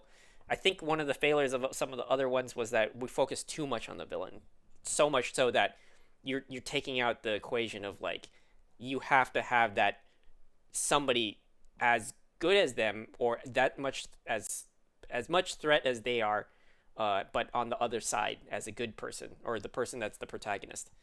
But Guy Ritchie not so great right now. Aladdin, he's still making Aladdin too. It still made buku money. You know, they don't give a shit. So, yeah. I hope he gets back into form. And then speaking of another one that another director I really like is Luc Besson. But of course, Who's his Luc Besson again? he did The Professional, and then like Fifth Element and Fifth Element. Yeah, like those are like the ones that like those were like his best. Kind of classics, Yeah. yeah. Yeah, and then Oh yeah, for sure. and then like you know, he's just the Valerian was really just boring. That's the one with the one in space, right? That's like Yeah. the Lauren and the City of a Thousand. Yeah, City of a Thousand Planets. Planets, yeah. It's based off a French comic of the same Okay. name, Valerian, I think, or I think it was maybe titled something else. I think it might have been the title just City of the Thousand Planets or something. Yeah. But it's That's some really interesting material too. yeah, like the it was like had some good things going on for it. Really cool idea of like kind of taking the thoughts of how Avatar was made and really kind of vesting all that time into the world. And sure, it was a good approach, but there was this like the story beat was off, and the chemistry between the characters were like you didn't like they had their you know how like characters like love interests that have their funny banters, it wasn't the comedy was a little off, it kind of fell flat, and then like the chemistry between them didn't feel like I believed it, you know what I mean, like that I believed that they were in love or like had interest with each other. It wasn't focusing too much on like that enough, and then there was like interesting ideas they had for other side characters, but that wasn't as compelling. They had what's her name, this Rihanna as one of the aliens and that represented like one of the I guess the citizens of the world of the worlds that they're traveling through that is trying to struggle, and like I get what they were trying to go for it, but it didn't add up near the end. Like the whole like it's supposed to pull your heartstrings. Like we didn't spend enough time with the character to really like sympathize with the character. You only got like every so like really quick kind of story aside with her. So, you know, like there was just a lot of story problems that didn't go all the way with it. And I think maybe they just got so distracted with the spectacle that we spent so much time with those interesting things that were happening.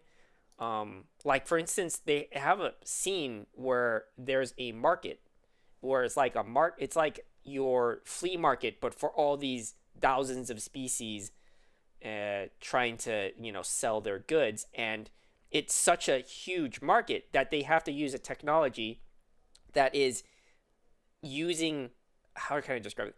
Interdimensional virtual reality of like going to the market, which is such a cool idea.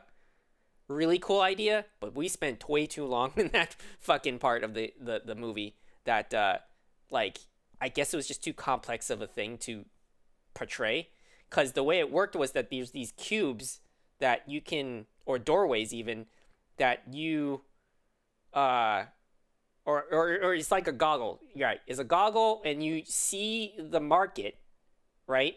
But you're just in a desert, and then you want to pick and buy something, you would use this portal cube to put your hands through it to then receive said transaction.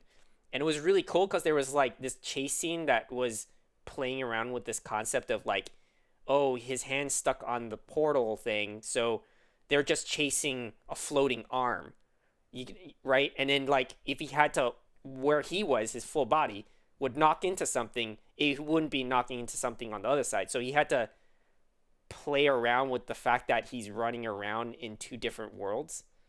So like it's a really cool idea, and you just gotta watch it to know what I'm talking about, because it's like kind of complicated. Sounds complicated, yeah. But it was just like one thing, you know, and then there was like all these other things that are happening in the movie that I don't know, it just was not as interesting in the long run, just because there was just too many things happening. It really did feel like they were trying to tap into that whole Fifth Element, thing, where it was a combination of of this space odyssey, like this like fun adventure that was a threat for the everybody, but and had the like characters that were like really funny, and then like interactions with them were really funny. But yeah, I don't know. It just lost its that I don't know. It felt like he lost that spice that he had before. And also we have I mean, movies I don't know like that he's had it for a long time, honestly. I mean, like because right. like you look at like because he's a director, he's a writer, he's a producer. And I'd say like some of his notable things are like we talked about. I mean, you got Fifth Element and The Professional, like which he directed and wrote both of those and produced. There's also or he did- Nikita that's like classic. Yeah, La Femme Nikita, which Yeah. from 1990. And then after that, like he didn't direct some like any of these movies that I'm about to talk about, but he wrote and produced them, like Kiss of the Dragon with Jet Li and Bridget Fonda, which that movie has like good fight scenes. I remember the fight scenes in that are really good. He also wrote like all of the Transporter movies and the Taken movies with Liam Neeson. But he didn't direct them. And Revolver as well in 2005. Yeah, so I mean, like I feel like I don't know. He kind of, I don't know. I feel like the 90s was his time, Right. especially as a director. Like, yeah, that was his time. After that, like, he definitely does still do some interesting projects. Like, oh yeah, he also directed and wrote Lucy. Yeah, that was that weird, dumb movie. Yeah. Scarlett Johansson. What are you talking about? If you use 100% of your brain, magical things can happen. Just put a bag of heroin inside me and punch me, and I'll become a god. That's like the fucking moral story for that fucking movie. Oh man, that was funny. And then me and Brenda saw Anna, and that felt like really just them trying to do a female John Wick. It's with a spy twist. A lot of people trying to get onto that train. Yeah, and it felt like it was more like he's trying to tap back into his Nikita days with some of his professional, like, that kind of thing, right? Like he's totally just riding on that train, and it's been years, and it's like you're not coming up with anything new. The fight scenes were enjoyable, I will admit, but again, the story was trying to do the spy thriller thing, and it had some things good, but overall, not that great of a movie. Can't give it a pass, unfortunately. The actress is interesting too, because I think that's her first role. I think she was like a model prior to. Did she do anything afterwards? Did she become, big? Is she someone we all know? No, she's in this current, like, after Anna was nothing. But Anna was 2019, so it's like super recent. Right. And then she's in pre-production with this other Sasha Loss is her name. Yeah. She's something called it's got The a good Last Front. Got a good cast. It's got Yeah. like Luke Evans, Cillian Murphy, Helen Mirren. Yeah. Yeah, it has quite the cast indeed. If anything, watch it for like some of the fight scenes and some of that spy drama if you're into that. But yeah, I mean that's the most recent thing that he did.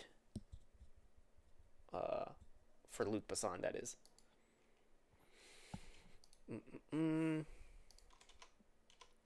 Huh. Hey, there's something wrong with my PC. Let me restart I'll join you guys in a second, okay? All right. Okie dokie. What about Edgar Wright? Have you talked about Edgar Wright? No. All right, so Edgar Wright. Have you ever watched D? Have you ever watched any of Luc Besson stuff?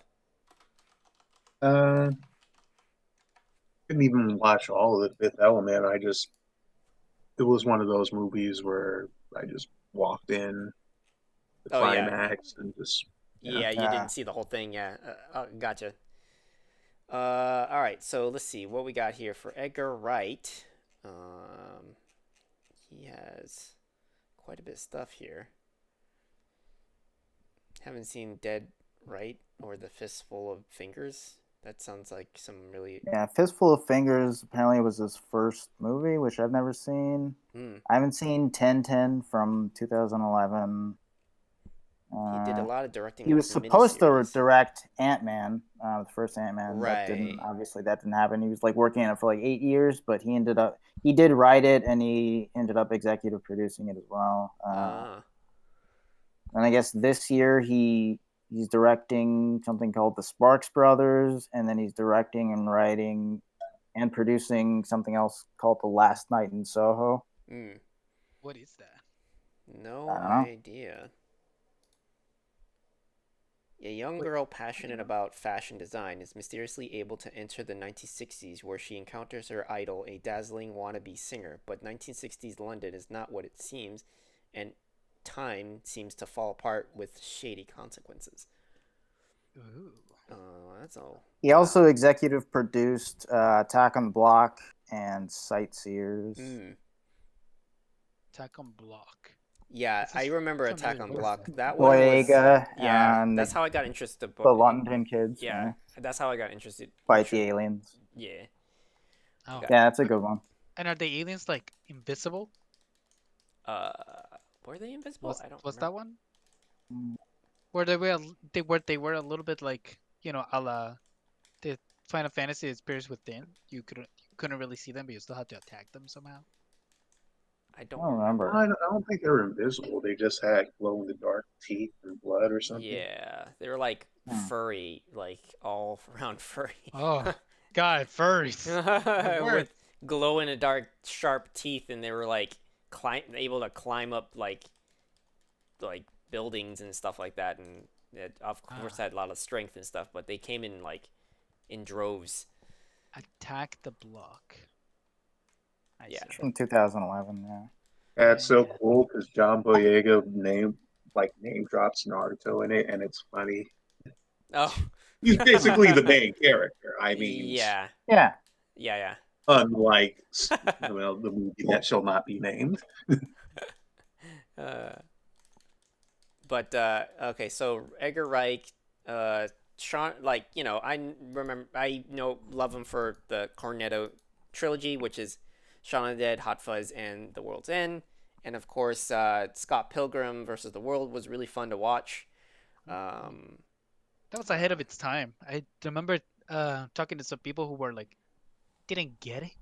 Like that was one of the complaints that some guy said. That Right. was like, so I don't get it. Was that happening in his head, or was that for real? I'm like, those aren't the questions you should ask. Yeah. Yeah. It's Just- like, I mean, yes, it's happening, but it's all metaphorical, I guess. Like, I mean, you're not supposed to think about it much. It's just, or rather, it's just that how their world works. Yeah, exactly. Yeah. It's ridiculous for ridiculous sakes. Yeah, yeah. You know, like the comic wasn't Like, was yeah, even more it's- ridiculous. Yeah, it's the comic just personified. So you're watching a comic or a video game. Like that's Right. really that's all you need to really think about there. Right. Yeah. Right. I think that the guy just didn't like it because Michael Cera was in it, and it was also the height of like Michael Cera hate. Remember when that was the thing? No. I mean, I remember some people not liking him for sure, but I don't remember like a shit ton of hate towards him. I mean, it was like what 2011. We all forget what happened 2011. I hope. Okay. But I go back to watching that movie. That's definitely one of my comfort movies. Yeah, I love Yeah. Scott Pilgrim, and that's one of those things where like I love the movie and I love the comics and I love the brawler that they came out with that just re-released, Oh yeah. and I love the animation. Like it's just like I love the music. Like it's Yeah. one of those things where just like that's one of those rare properties where like everything that came from that was just incredible. Yeah. You were vegan, and now you will Here. be gone. There's so many stupid lines like that. Yeah. I love. Yeah, and the Cornetto trilogy's awesome. I mean, especially for me, Hot Fuzz and Shaun of the Dead. World's End, I'm not like crazy about, but it's definitely not bad. But I feel like the first two in that trilogy are far stronger than that one. And Hot Fuzz is one of those movies where I just go back to again and again and again. It's just so fucking funny. It's for the greater good. Timothy Dalton just coming in as the villain. I'm the slasher. What? Of prices. Like, I love it so much. Yeah, so fucking funny. So funny with the We dialogue. need to- yeah, I love the fact that they transfer the guy because they're making he makes the entire police department. He's too look- good. He's too Yeah. good, yeah, Too from the good. beginning. Yeah. so funny. Oh man.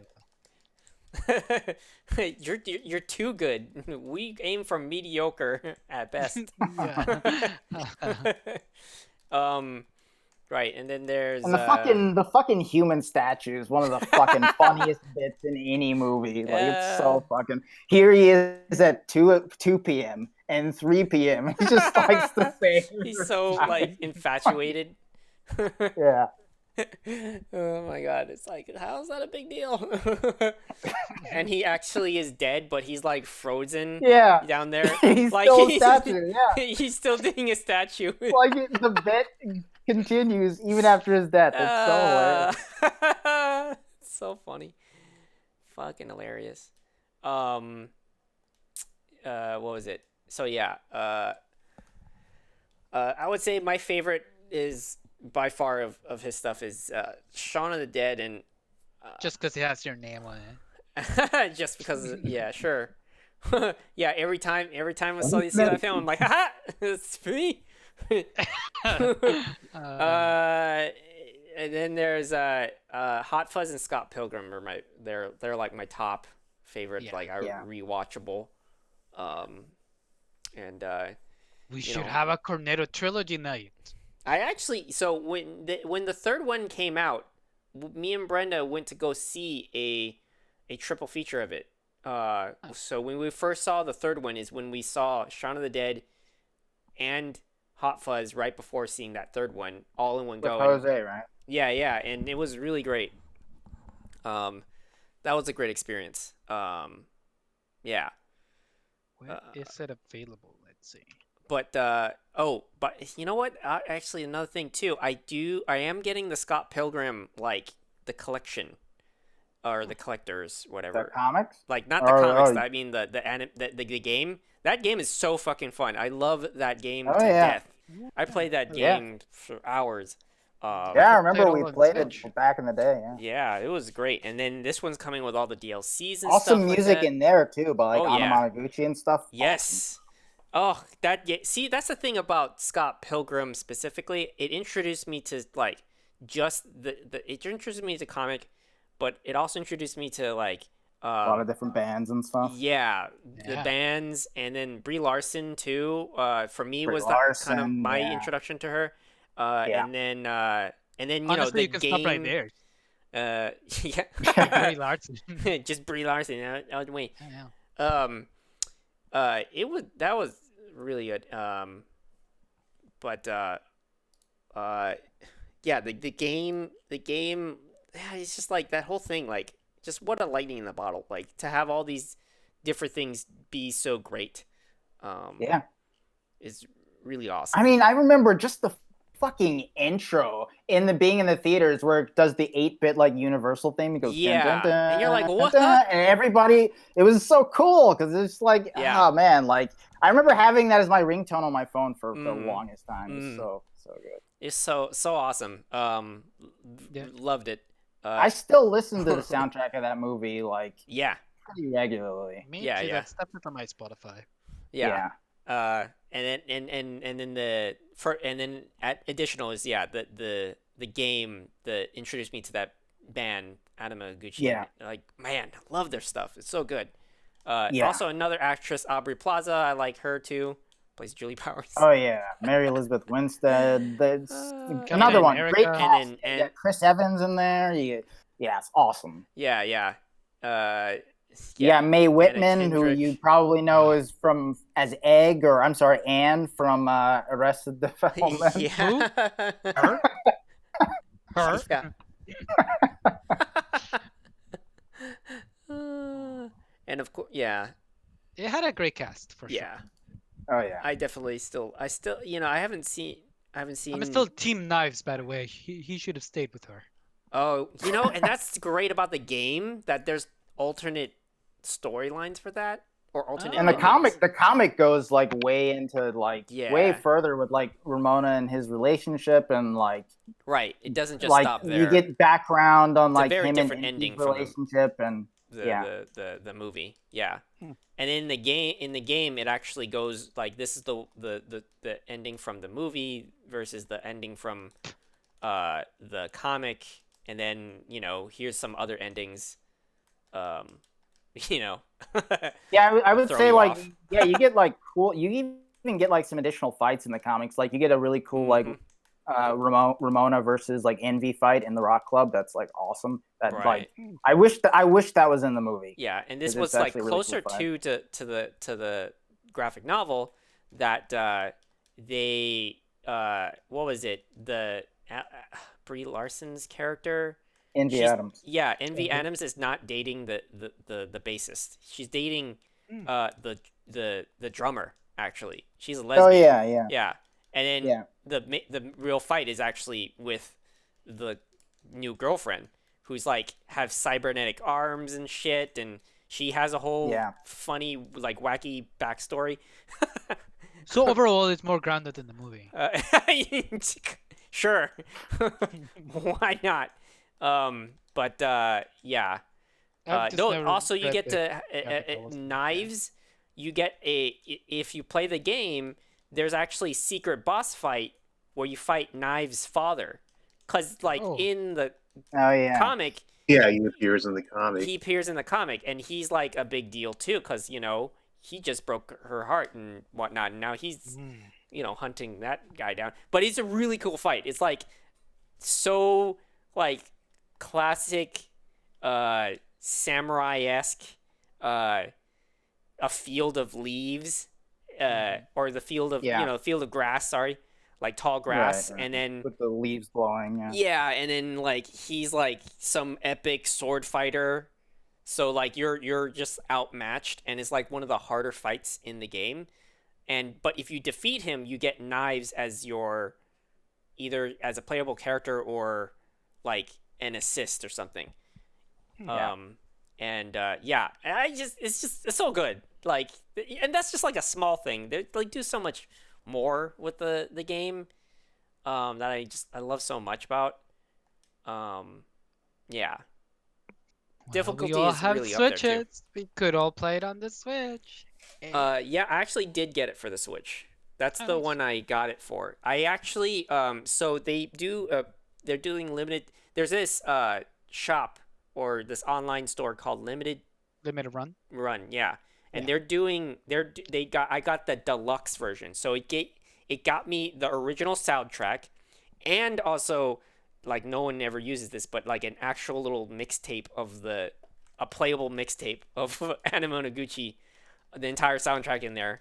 And then like the case comes in a sound stage, and they have all these art books too, and they have like these other little cards in there. It's just so great. Like the collection looks great. I love the game. It's awesome. So definitely worth checking out. Yeah, I mean the thing about Edgar Wright in his directing and his writing, I mean, is that like if you look at the behind the scenes of like Scott Pilgrim or any of his other movies, he's so absurdly methodical about everything that you see and how you see it, and like everything that you see in the shot, like he does so many different he does like so many takes of people reacting, like reaction shots, and the way that everyone's standing or sitting. Like everything is completely intentional that you see. And it's like, I think Anna Kendrick described it, like her experience in Scott Pilgrim, as like, it's almost like you're a puppet, like in his production, and like he's just placing you in different positions and telling you to say different things at exact times, so that the product is like, basically the product, the end product is an exact one-to-one with his vision, like with the vision in his head. I see. And you can totally see that, especially in something like in Scott Pilgrim, where it's like, yeah, this is totally, I can see how this is exactly the way he saw it in his mind, with like all the colors and the fight scenes and like the captions and stuff. Like I completely can see that. So it's basically, you're saying like he has the entire movie in his head, that he knows how to edit it later to exactly what he wants. Well, like, to direct it and write it and then have it edited. Like, I mean, a better, like, and even to go an even further extent, like specifically talking about the editing as well, with Baby Driver, he, like, that whole movie is set to music. Like, even the fight scenes and like like, you know, there's like gunfights and stuff where it's like the shooting is timed with the music and timed with the beats, and they did that on set. It's not just edited like that. They did it on set, and the editor was actually on set editing as they were shooting, because Edgar Wright wanted it specifically to be like, okay, this is not going to be like some cut together thing where we're not actually doing it, but it looks like we're doing it. We're going to actually time every single movement to every single beat of every single song. And then the editing is just cutting the shots together, but it's not actually cutting the production together. So it's like, it's that methodical. And it's really awesome. Like, I'm not sure that I know any director that works like that. Right. And it's really, really cool. And it's a testament to sort of why, and like, I haven't seen Fistful of Fingers, or like, I mean, I guess like those are I haven't seen Tintin either, but like, all of his other movies that I've seen, like, he's like, it's a testament to like why like those movies are so strong. Like, every single one of them is so strong, and why he's just like, I think he's one of the most underrated, talented directors out there. Yeah, I could see why, like, you know, having too many cooks in the kitchen for him, and writers, because he writes all the stuff as well, so. would be too much, because like he really wants to get that vision exactly, or else it like breaks everything. So maybe that's what was going behind the scenes in Ant-Man, when he was I can definitely see that, especially working with Marvel, and they want it to be part of the MCU, and they, you know, you have to have this character here, and you have to have Ant-Man end in a certain way so that it leads to the next movie. And I can totally see that like clashing with his ideas of the movie. But I mean, even though it was a different director in the end, you can still see the writing. Like the writing in the first Ant-Man is so fucking strong. Like, that was, you know, like the MCU sort of revolving door of like your list changing because the movies get better and better. Like, that movie for a time was like one of my favorite Marvel movies, because it was just, I mean, it's well acted and incredibly well written. And that's definitely something that was lost, unfortunately, with the second one, which I like. I like the second Ant-Man, but it's definitely there's, you know, the writing is not nearly as strong. You know, one wonders what could have been, right? With Ant-Man being directed by Edgar Wright. Yeah, that's true. Yeah. So let's see, what else we got here. So yeah, that's. He directed Don't. Extend the trailer for one of the Grindhouse. The Grindhouse, yeah. Right. Oh my god, that's actually great. That was really funny. I'm watching it Simon right now. Pegg and Nick Frost in that trailer as well. Yeah, I'm looking at it right now, and there they are too. Yeah. All right. I think that's everybody, though, in terms of like directors that we want to cover. Tim Burton, everybody knows Tim Burton. Whatever, fine. He didn't. Oh, tidbit about him. He did not direct The Nightmare Before Christmas, even though he's very well known for him. Yep. Oh yeah. Yeah. Yeah. It He was provided a the completely characters. different. Yeah. Yeah. Yeah, yeah. He was too busy with other. What was it? What was the other film he was doing? Was he doing Batman at the time? I think it was Batman at the time. Right.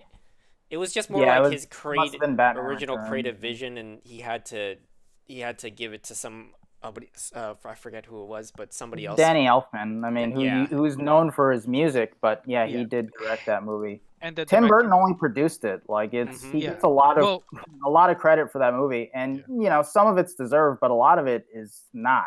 Yeah. actually, the director was Henry Selick, he was pretty well known for being like the best. Oh, did Danny Elfman write it then? He wrote all the music for sure. He wrote the music. He didn't write it. He's I the could have music. sworn that Yeah. he wrote it. No, he's the Oh music. yeah, Henry Selick is. Well, the yeah, I know, but director. I thought that was. Yeah.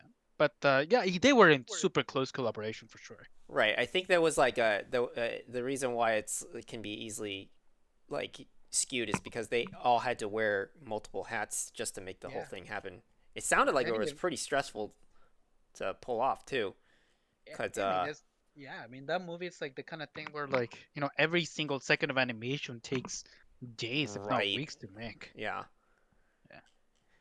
Like it's the kind of thing where like you have to be really in love with that kind of process because it's just so painstaking to be moving every single thing just a tiny little bit. Right. Yeah. I guess since instead of hopping into the train of Tim Burton, we'll just talk real quickly about Henry Ooh, how about Selick then, because I do like James and the Giant Peach. That one was really good, and Coraline. I like those. Those are probably my favorite films. That's that, right. He he's did done. fund his new house of animation, right? Like he's also one of the people behind the House Laika. Yeah. Yeah. Yeah. I actually, I had Kubo one and the Two teacher too Strings. that worked on James and the Giant Peach, and that was fun to hear his little stories. But he's filming something. Was it Wendell in the Wild right now? Most recent stuff that he's done is a TV series Little Nightmares. He made Kubo and the Two Strings, Coraline. Mm-hmm. There is Monkey Bone, but we don't talk about Monkey Bone. What is that? Oh, okay? We're talking about it then. Well, we are It's talking about it because I have no idea what it is. Brendan Fraser film. Yeah. Yeah, and it's What is it called again? It's called Monkey Bone.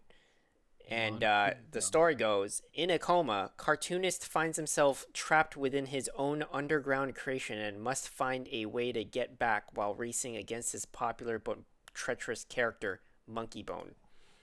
Interesting. I respect that you're trying to do something, very close to what's that film? The one with the what's it called? Who Framed Roger Rabbit? Kind of like that, where it's like animated but with real people. Cool You know what I mean? World? Oh, Cool World. Cool World, yeah. Oh god. Like Cool it was World. kind of in that. Do we really have to same- talk about Cool World? Nah. That was a really weird film. It went off so many of its own rails. And, Yeah. that's kind of expected with action stuff. Stuff kind of Yes. goes off the rails and goes back on. Mm-hmm. Yeah, he made all that animation like we've talked about before. That it's, because animation in America is so close together to kid stuff. He made all the animation that is definitely not kid stuff. Yeah. But no, it's a family picture. It's a family picture. Oh man. Harry's wearing see-through clothing. It's a family picture. But if we were to say anything about Tim Burton, a lot of his newer stuff I'm not into. Even in the ones that are his like original like animated stories. Let's see. Oops. Where is it? Okay. Oh, Edward great. Yeah, we Scissorhands. totally need a Beetlejuice too. God. Oh Um, God, he they're did really making that? Dumbo? Like he did Dumbo. Oh. Yeah. Let's see. Big Eyes. What's that one? I'm- I don't even I know mean- what the fuck I that mean, one we is. all needed somebody who could shit all over our childhoods, you know. Mhm. Alice in Wonderland. That was like I didn't like that. Yeah, it was definitely another one of those, you know. Anybody watch Wait, Sweeney Todd? I think some people liked it for Johnny Depp. To be I honest. think I was introduced to. I mean, that was my very first introduction to Sweeney Todd. The musical is really great, Right, but it's the definitely musical, kind of right. thing where if you compare it to the musical itself, Oh. you can tell that like, oh, this is why Big Broadway doesn't Fish. hire. Oh, I was like that actually- movie. Big Fish. That was enjoyable movie. I like Yeah. that story. Did not like Charlie and the Chocolate Factory. Very weird aesthetic. Martha- Corpse Bride was okay. I didn't hate it. Sleepy Hollow was actually pretty good. I like that. I actually did like that one. That version of that one was. I like that one. I would rewatch that. It was one of the coolest deaths when the I- Headless Horseman just like slices that guy in two. I liked two things from that. One, I liked how they portrayed the what was it, basically the Headless Horseman. Yeah.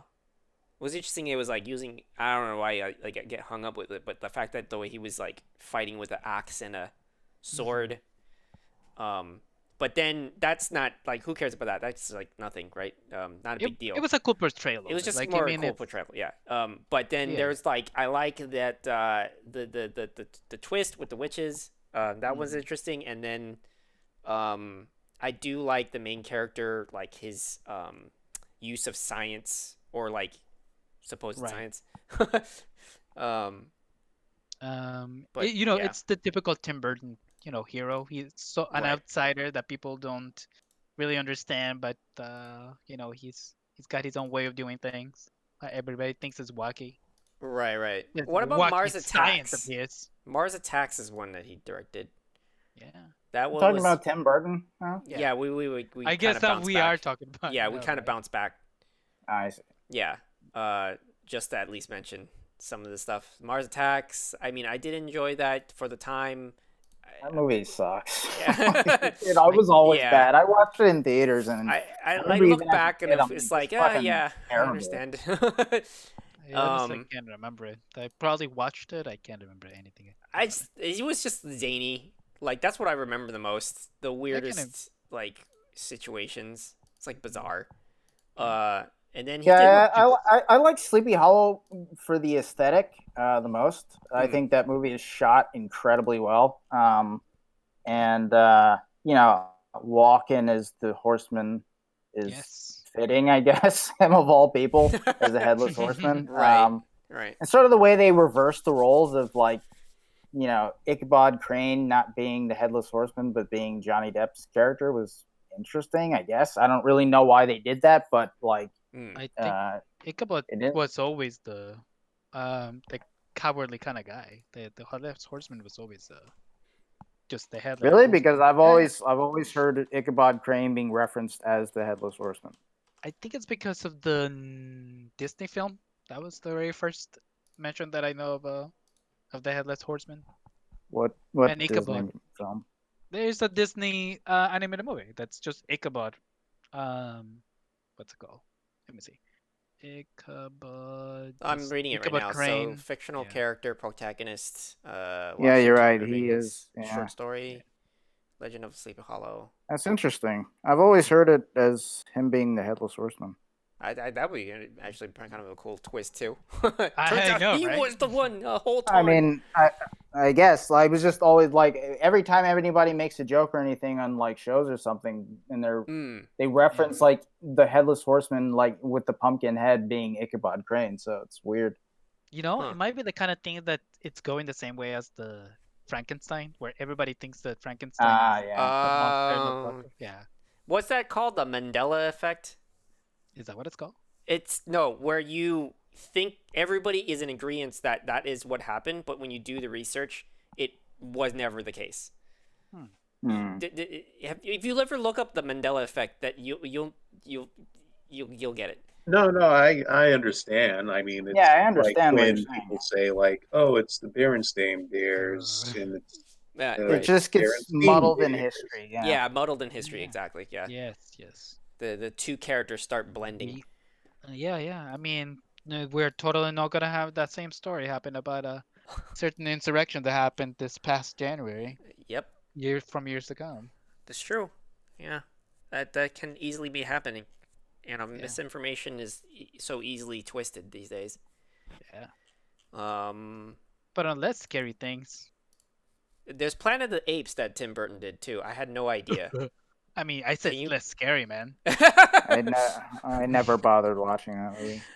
Hey, With Mark I really Wahlberg, did come hear that on. Yeah, what a strong actor there. he does make everything better, I suppose. That was definitely Sure. sarcasm. That was definitely sarcasm, okay? um, yeah, Come on, I think that's pretty much all the ones that I can No, there's think of. Beetlejuice. Ed course. Wood. Beetlejuice is amazing. Yeah, I love that movie. It's such a strange, Yeah, I don't strange know. thing.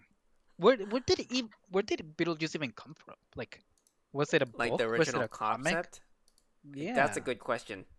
I have no idea. Like, I have no idea. you know, Tim Burton may be definitely overplayed nowadays, but it's the kind of thing where, like, when he was, on point, where he was very imaginative. Yeah, he did what? His first movie was Pee-wee's Big Adventure in '85. Then he did Beetlejuice. Then he did Batman, He Edward did Scissorhands, Scissorhands. Batman Returns, Ed Wood, Mars Attacks, Sleepy Hollow, Planet of the Apes. Oh yeah, he did Big Fish as well. And Charlie and the Chocolate Factory, Corpse Bride, Sweeney Todd, which is a waste of time, honestly. Alice in to watch that. Wonderland, and then Dark Shadows, which I never bothered seeing. Frankenweenie. What is Dark Shadows? The fuck is that? It's I know it was okay. a yeah. the original was like a soap opera with Right. vampires as a Right. show. And then it's just another Johnny Depp and Tim Burton thing. Yeah. right, yeah. to be Just to be- another excuse for them to work together. Yeah, really is. Frankenweenie is. I did see that one. That was. I mean, it's kind of I like did this. not I always get stuck in between the like. I like the looks and the animation. I really appreciate it, but I can't really give it's a pass on saying it's like a great movie or something. Yeah. It's based on a short film that he made of the same name, Mhm. Frankenweenie.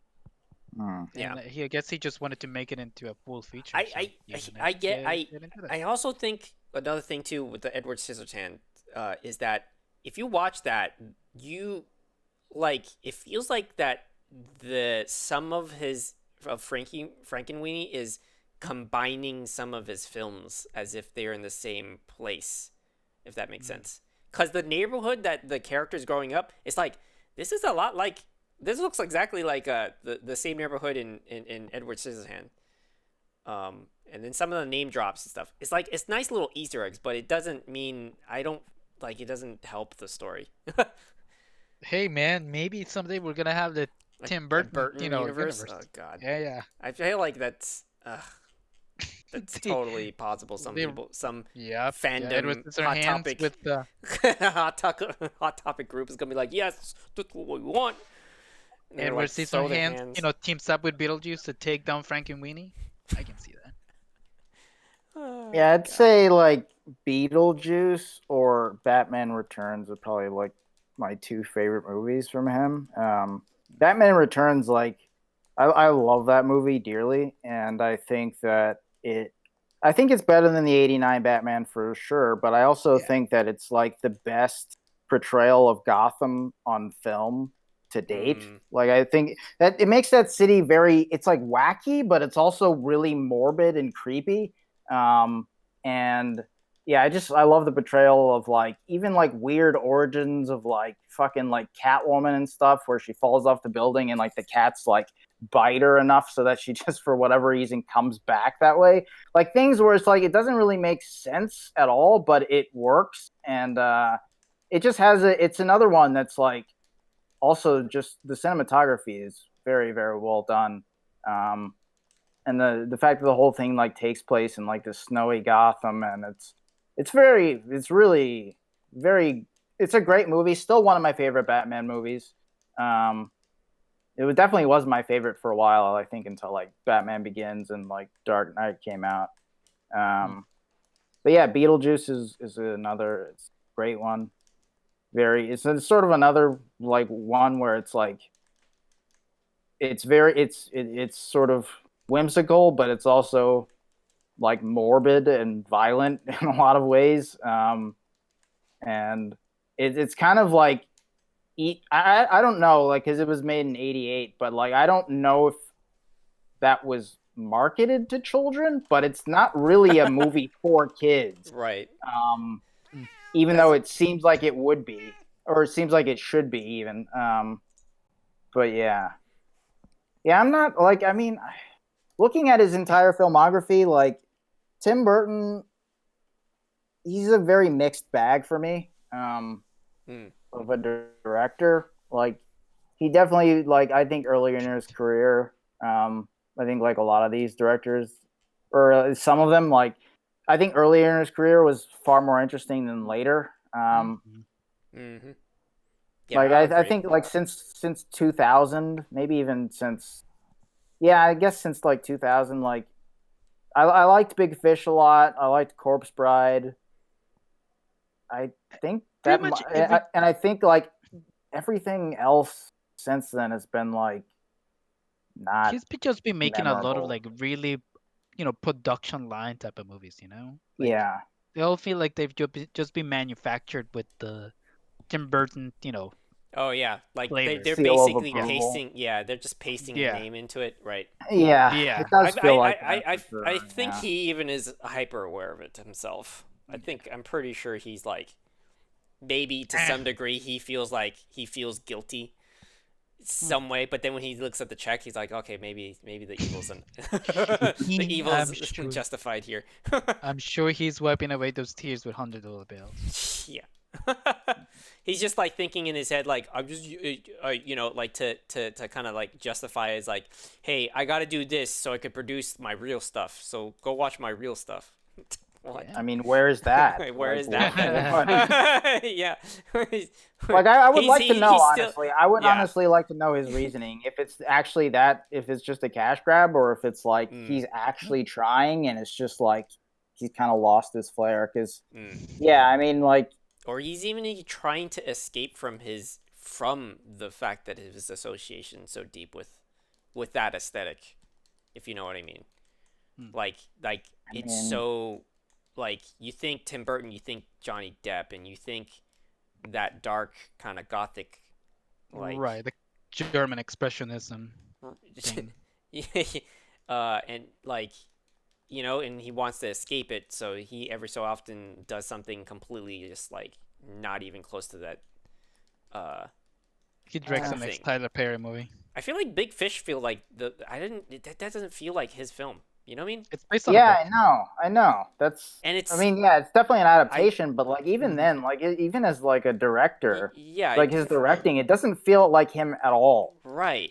And I'm just curious, like, how much of it was him in there, and like where was that all like intentional kind of thing? I think that a lot of there's a few flares here and there, but yeah, it's definitely the one that that you don't think of him before you watch it. That's I like that film.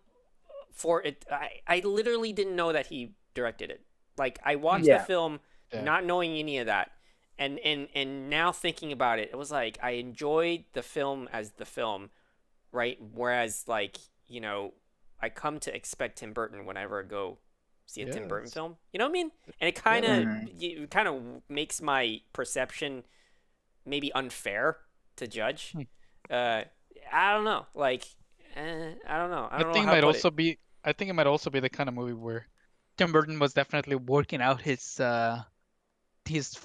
father relationship issues, so he took it a little bit more serious. He wanted to make it less wacky, so it's like, oh, these for once. That's funny. Because that's what the movie just it's about. Like, it's Yeah, all, Yeah. the core movie, yeah. yeah.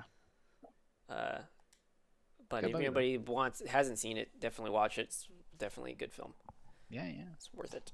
Yeah, okay. I think that's all we got right now. We're not gonna go over Zack Snyder. What? Oh, Or it's you want the to talk over 6 9? Go ahead. Go. what? Go. Okay.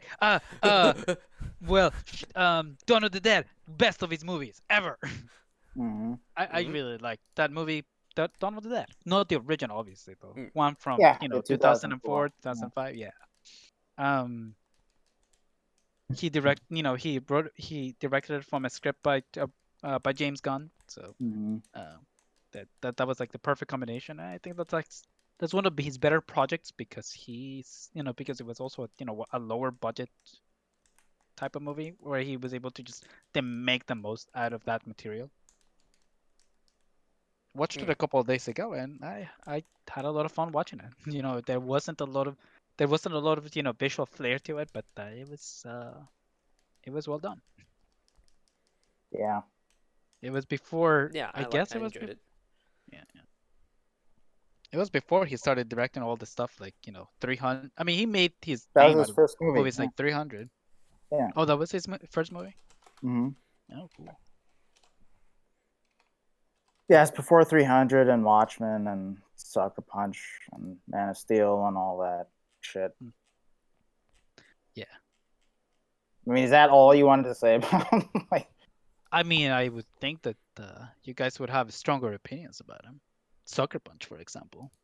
I mean, Never watched it. Dawn of the Dead was great. Like, that's all I have to say about him. I think he's good visually. I think he understands like the visuals of shots and the cinematography there to an extent, because like stuff for like 300 and Watchmen, it looks really good, but like like something like Watchmen where he tried to basically just one for one copy paste like even the shots from the comic panels, like that doesn't work. Like if you're between mediums, like it's a comic and a movie and they're separate for a reason. Like you can't just directly copy and paste something, otherwise you get something like Watchmen or you get something like Sin City where the fucking script is literally the comic, and it's just like that's not how a good adaptation is made. You have to take into account and you have to sort of compensate for transitioning mediums, and I don't know that he knows how to do that very well. And I don't think he's a bad director. Like, because I mean, like, even if you look at something like Batman versus Superman, which is by no means it's a terrible movie, but like he directed the movie and the direction is not terrible. The writing is the bigger culprit in that movie than the direction. Yeah, I mean that movie, regardless of who was going to direct it, like it just came out of such a Frankenstein of situations that it was just going to be a dumpster fire no matter what. For sure, yeah. So yeah. No, yeah, I mean like something like 300 again is the kind of thing where like you don't have to think about it very much. It's a fun popcorn fun, and it's a good movie.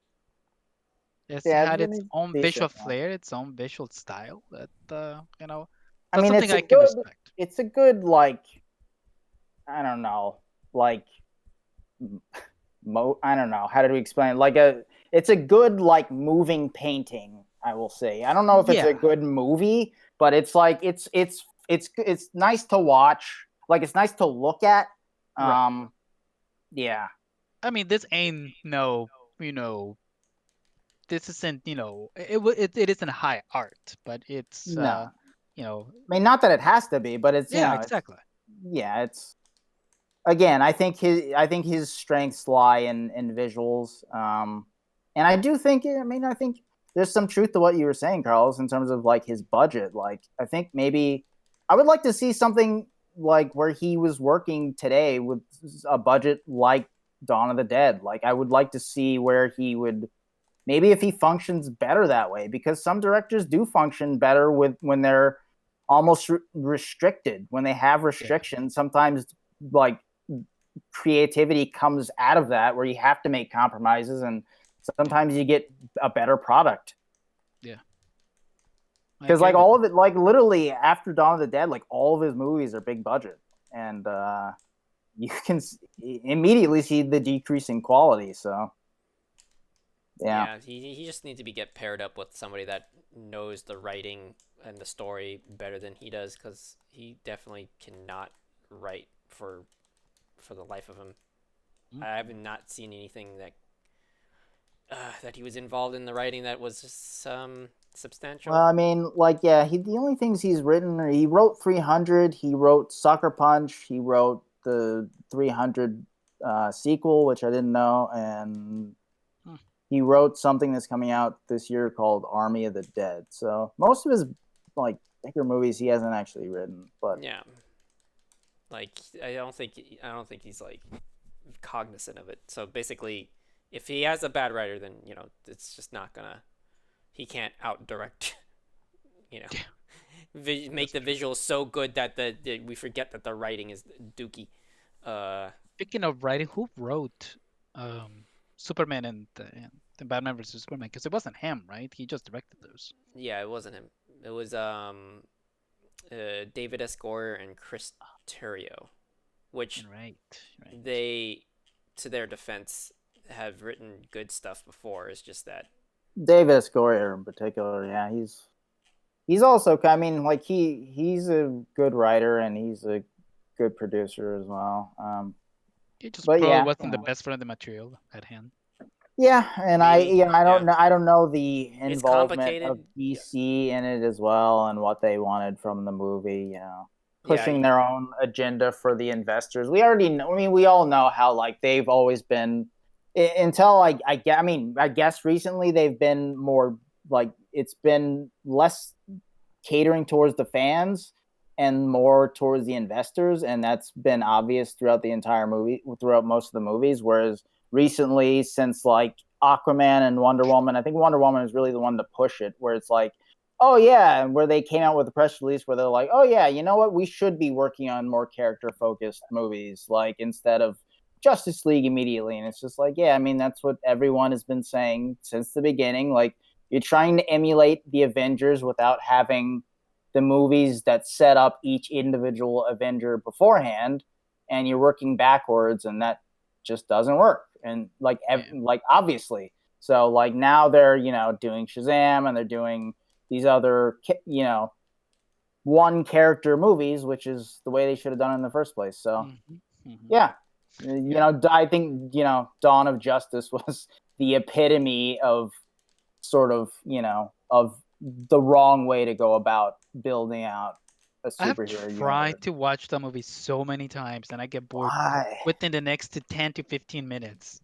I'll bet, yeah. Because I want to give I like to give things a shot. I like to give them a fair chance. But, I mean, I gave it a shot the first time I saw it, and that was enough.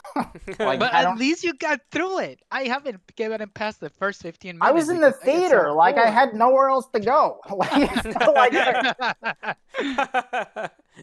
Like honestly, if I did watch that movie on like Kate or like on if I on Netflix or something, I would have bailed out like pretty quick. The fact is, I like paid money, so I'm like, I gotta watch the whole thing. I gotta endure this. Is this or I go watch the Muppets next door? That's funny. But there's he's coming out with the Justice League, of course. His cut of it. Blah blah blah blah blah. Yes. So far, like everything they talk about too, it doesn't change the story like at all. It's just again visuals. That's all it is. Visual changes and adding some other stuff that I'm pretty sure doesn't actually add to the story or change the story. That would be surprising because there's like literally 4 hours of new content. Yeah, I don't think it. I think it's just fanfare. In my opinion, it's whatever he's adding is just fanfare, like stuff that he intended to have shot but didn't get shot, and then Joss Whedon took over. And we got the Frankenstein that is now, and there's just like things that they talk about that I feel like it's just like, who cares about this? Like we did something where like he shot it in in a uh in an intention of like an IMAX kind of showing, but it's never going to be shown on IMAX ever. Like why? And then now that you see it in streaming, it's not going to be widescreen. It's going to be fucking. Yeah. It's going to be in like a square box. It's like it's going to standard. Like, why? Like I don't care that you originally intended to do that. Like, that doesn't change anything about the movie. It's still bad. Like, it doesn't change the poor story in the first place. Right. Unless editing does an amazing job at restructuring the movie, because sometimes a movie can really be made in the edit, right? In the cut, like true. Famously, I think it was Star Wars. The one had like the first cut was like completely unwatchable. Or Blade Runner is like I think one of the most infamous. That's true. Tales of that. But I mean, yeah, there's director's cuts of movies that, like, I think Payback is a good one where with Mel Gibson, where it's like I watched the theatrical cut of that and I love that movie, and I watched the director's cut of it and it's fucking terrible. Like it's what the director wanted, but it's not good. Like it totally changes the movie. So, it's definitely the cuts. But I mean, again, I don't even think it's a restructuring thing here, because, again, he literally made a new movie. Like, it's literally 4.5 hours of new shit. Like, it's a new movie. Like, and that's totally fine. But it's just like, let's not paint this out to be something that it's not. This is not your cut.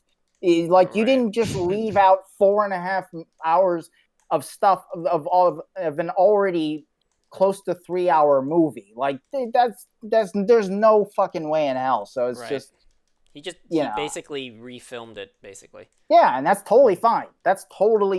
Go ahead. Like, it's your movie, go ahead. But the whole release the Snyder cut shit where it's just like, this is the way I made it originally. It's like you're not fooling anybody, man. Yeah. Like I mean, it's definitely fooling the fans. I mean, he's definitely he is fooling those guys. For sure, people. Yeah, people have for some, because I don't know if people remember this, but when that whole saying, like the whole slogan, release the Snyder cut, started like literally 3 years ago, there was no Snyder cut. He went on record saying like that's not a thing. And then now there's this quote unquote Snyder cut, but it's like it's just a new movie. They're just taking advantage of the meme. They're building on the hype, right? Oh my god, all those people are gonna be like, "See, we were right. There was a Snyder cut all along." Yeah, because they want to justify vindication. Yeah, they want to justify their time. Yeah. They want to be able to say like, see, MCU. It was a good movie all along. I told you. It's like, nope, not how that works. It's the confirmation bias, right? Yeah. Yep. Which it scares the hell out of me. Like I always think, man, how much am I a victim of that too? Sure. It's true. Yeah, it happens. Yeah, it happens definitely. I remember I read a study you could remember something completely wrong and just like stick with that's how you remember it type of thing. Remember when we were playing that reminds me of exactly that time when we were playing Helldivers. Oh, and, I was like, wait, what killed you? I was shooting around and all of a sudden you were gone. You were like, Carlos, you shot me in the face with a shotgun. No, I didn't. You're the one that killed me. Yeah. And I'm like, no, I didn't. I was being careful. I'm going to look at my recording. I'm going to prove you wrong. 2 minutes later. Yeah, sorry about that. Oh, man. I remember that recording, too. That was pretty funny. Friendly fire. Gotta love that in games, right? Yeah. Friendly fire. Can you imagine if Apex Legends had friendly fire? Oh, man. That would be a totally different game. Yeah, completely. Like, no one would be camping in rooms either, because they'll be blowing themselves up, and then other people would be. Imagine like caustic canisters having friendly fire and shit. It's just like that would totally fuck over. No one would ever play caustic ever. Yeah. That would be like the. It's like, oh, you're playing caustic. Well, you're never gonna be near me. Like Forget being just be a It totally solo. defeats the purpose Yeah. of the whole character of having him be like a defensive character where you Right. sit in the building and just put canisters everywhere. Yeah, it's so hilarious. Yeah, I think that's it for Zack Snyder. To be honest, like Yeah, I got nothing more to they say. got nothing more to say about that guy. Yeah, yeah, we're donezo with him. All right, so moving on. Not our best director ever. I got nothing else. I think we're good. We already went over Yeah. 2 hours and 30 minutes. This is Nice. really Yeah. long.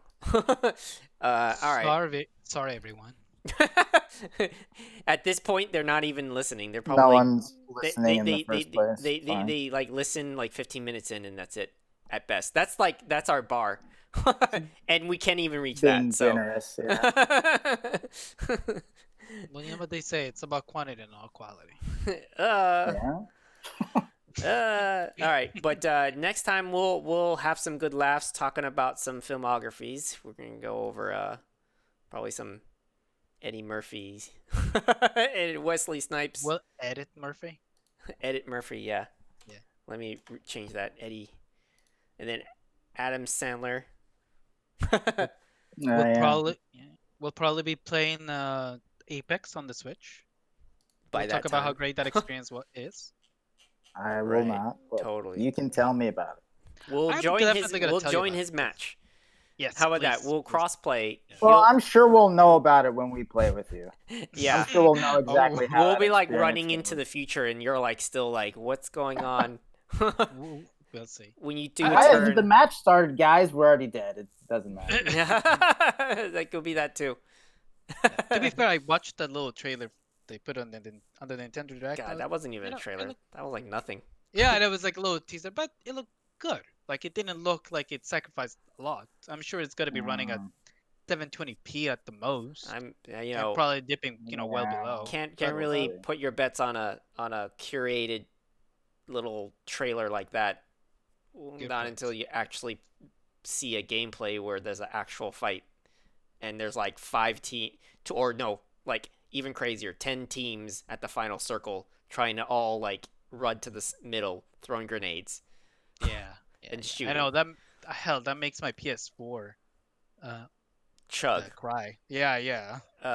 If there's enough people throwing caustic ults in the middle, there's just Yeah. no way.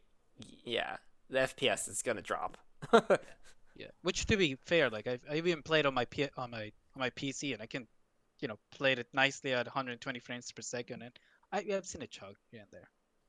Yeah, and it also depends too, server wise, right? So Yeah. sometimes you can't even tell the difference. Yeah. But But, as long yeah. as the core gameplay works and looks, and it's what's it called? It'll You can run. actually It'll tell. run. Well, I mean, you can It will as do long as you something. can actually tell, what it's there. As long as the visual identity of the thing. It's not works and enough in a competitive game, though, dude. It's not enough. Yeah, you're gonna get beat down It's by in a so single many other player people that has like a better. in a single player experience, it's one thing, but when you're fighting other human beings online, it's not enough. Yeah, we'll see. single We'll player see. experience can be isolated, for sure. And then like with a multiplayer experience, it's like, performance. I mean, it does make a difference. Like when you just come toe to toe to a 1-versus-1 situation, and you are unable to perform because there's that tiny 1 split-second difference. I can understand the complaint of if a FPS drops at the most critical moment that you needed it to win a fight. So in that sense, yeah, I agree. The performance-wise, it's gonna be questionable. I mean, but that's always been We'll the see case what with happens. every version of like competitive games. Like you put consoles versus PCs that are running 144 hertz. Like Yep. there's not gonna be competition really. Which is Exactly. that exactly. So you're in agreement with the argument that it's probably there's a good chance that that's gonna be the problem that we're gonna run into. Regardless if their identity is intact or not, it's that one small thing will inevitably show and rear its ugly head. So Yeah, it could be that those servers are better only populated by Switch, by other Switch people rather than. well, yeah, that's if they. So I don't know if they're gonna have crossplay on it. Are they? I think they are. I I mean, think then at that case, then it won't just be like then we'll be mixed. Like we'll have it'll be like how trying to crossplay with PC players, that you only play with cross-playing players, which is even a smaller pool of people to get matched against. Yeah. So, like you're gonna get matched with like a pretty big skill gap, and then there's gonna be a mix of people that are like, oh, if it's crossplay active, then that means we're gonna be playing with Xbox and PS, maybe even PS5 more likely, and the Xbox Series X. Yeah. So yeah, that's going to be a pretty big deal, a big drop. But at the same time, you will also be facing against other Switch players. So yeah. So you never know. Maybe all the good ones get killed off before you get down to the final circle or something. But I mean, that's what we were saying too. It's gonna be fun. I'm gonna say it's gonna be fun to pub stomp some people that are like don't know what they're doing, or they know what they're doing, but they're I mean, Switch the hardware, the killing them. hardware is just not there. I mean, like that. It's like it will run, and I think over time it'll definitely get better. But at launch, it's going to be unfortunate for Switch players because they're just coming in as the lowest common denominator into this ecosystem of like other people. Like it's true. Like I mean, like you said, Carlos, it's even console players versus PC players. Not always, and honestly, not even most of the time, but sometimes you come against someone who has a high tier PC and you just get fucked over simply because of hardware differences. But someone like a fucking PC person against a Switch person, it's just unfair, like, yeah, I don't know. Yeah, we'll see. We'll see how it turns out on the day of. I mean, already Apex have problems with their own server even today, so who knows? I mean, that's the thing. Let's just add more people. That'll help. Like, Yeah. let's add a whole nother player base, and that will solve the problem. Well, I mean, sure, they're adding more servers, but I don't know if it's like well maintained by that point. Hopefully, it is like already been tried and tested for their eventual launch. But one of the devs is gonna be like, "Yeah, I found my old dusty Windows 98 PC. Here's a new server." yeah. Oh God. All right. Well, we'll end that here, and next time we'll likely talk about some actors and their filmography. Talk about reminiscing a bit about the past, I would say. Yeah. Thanks for listening, y'all. Bye. Bye bye.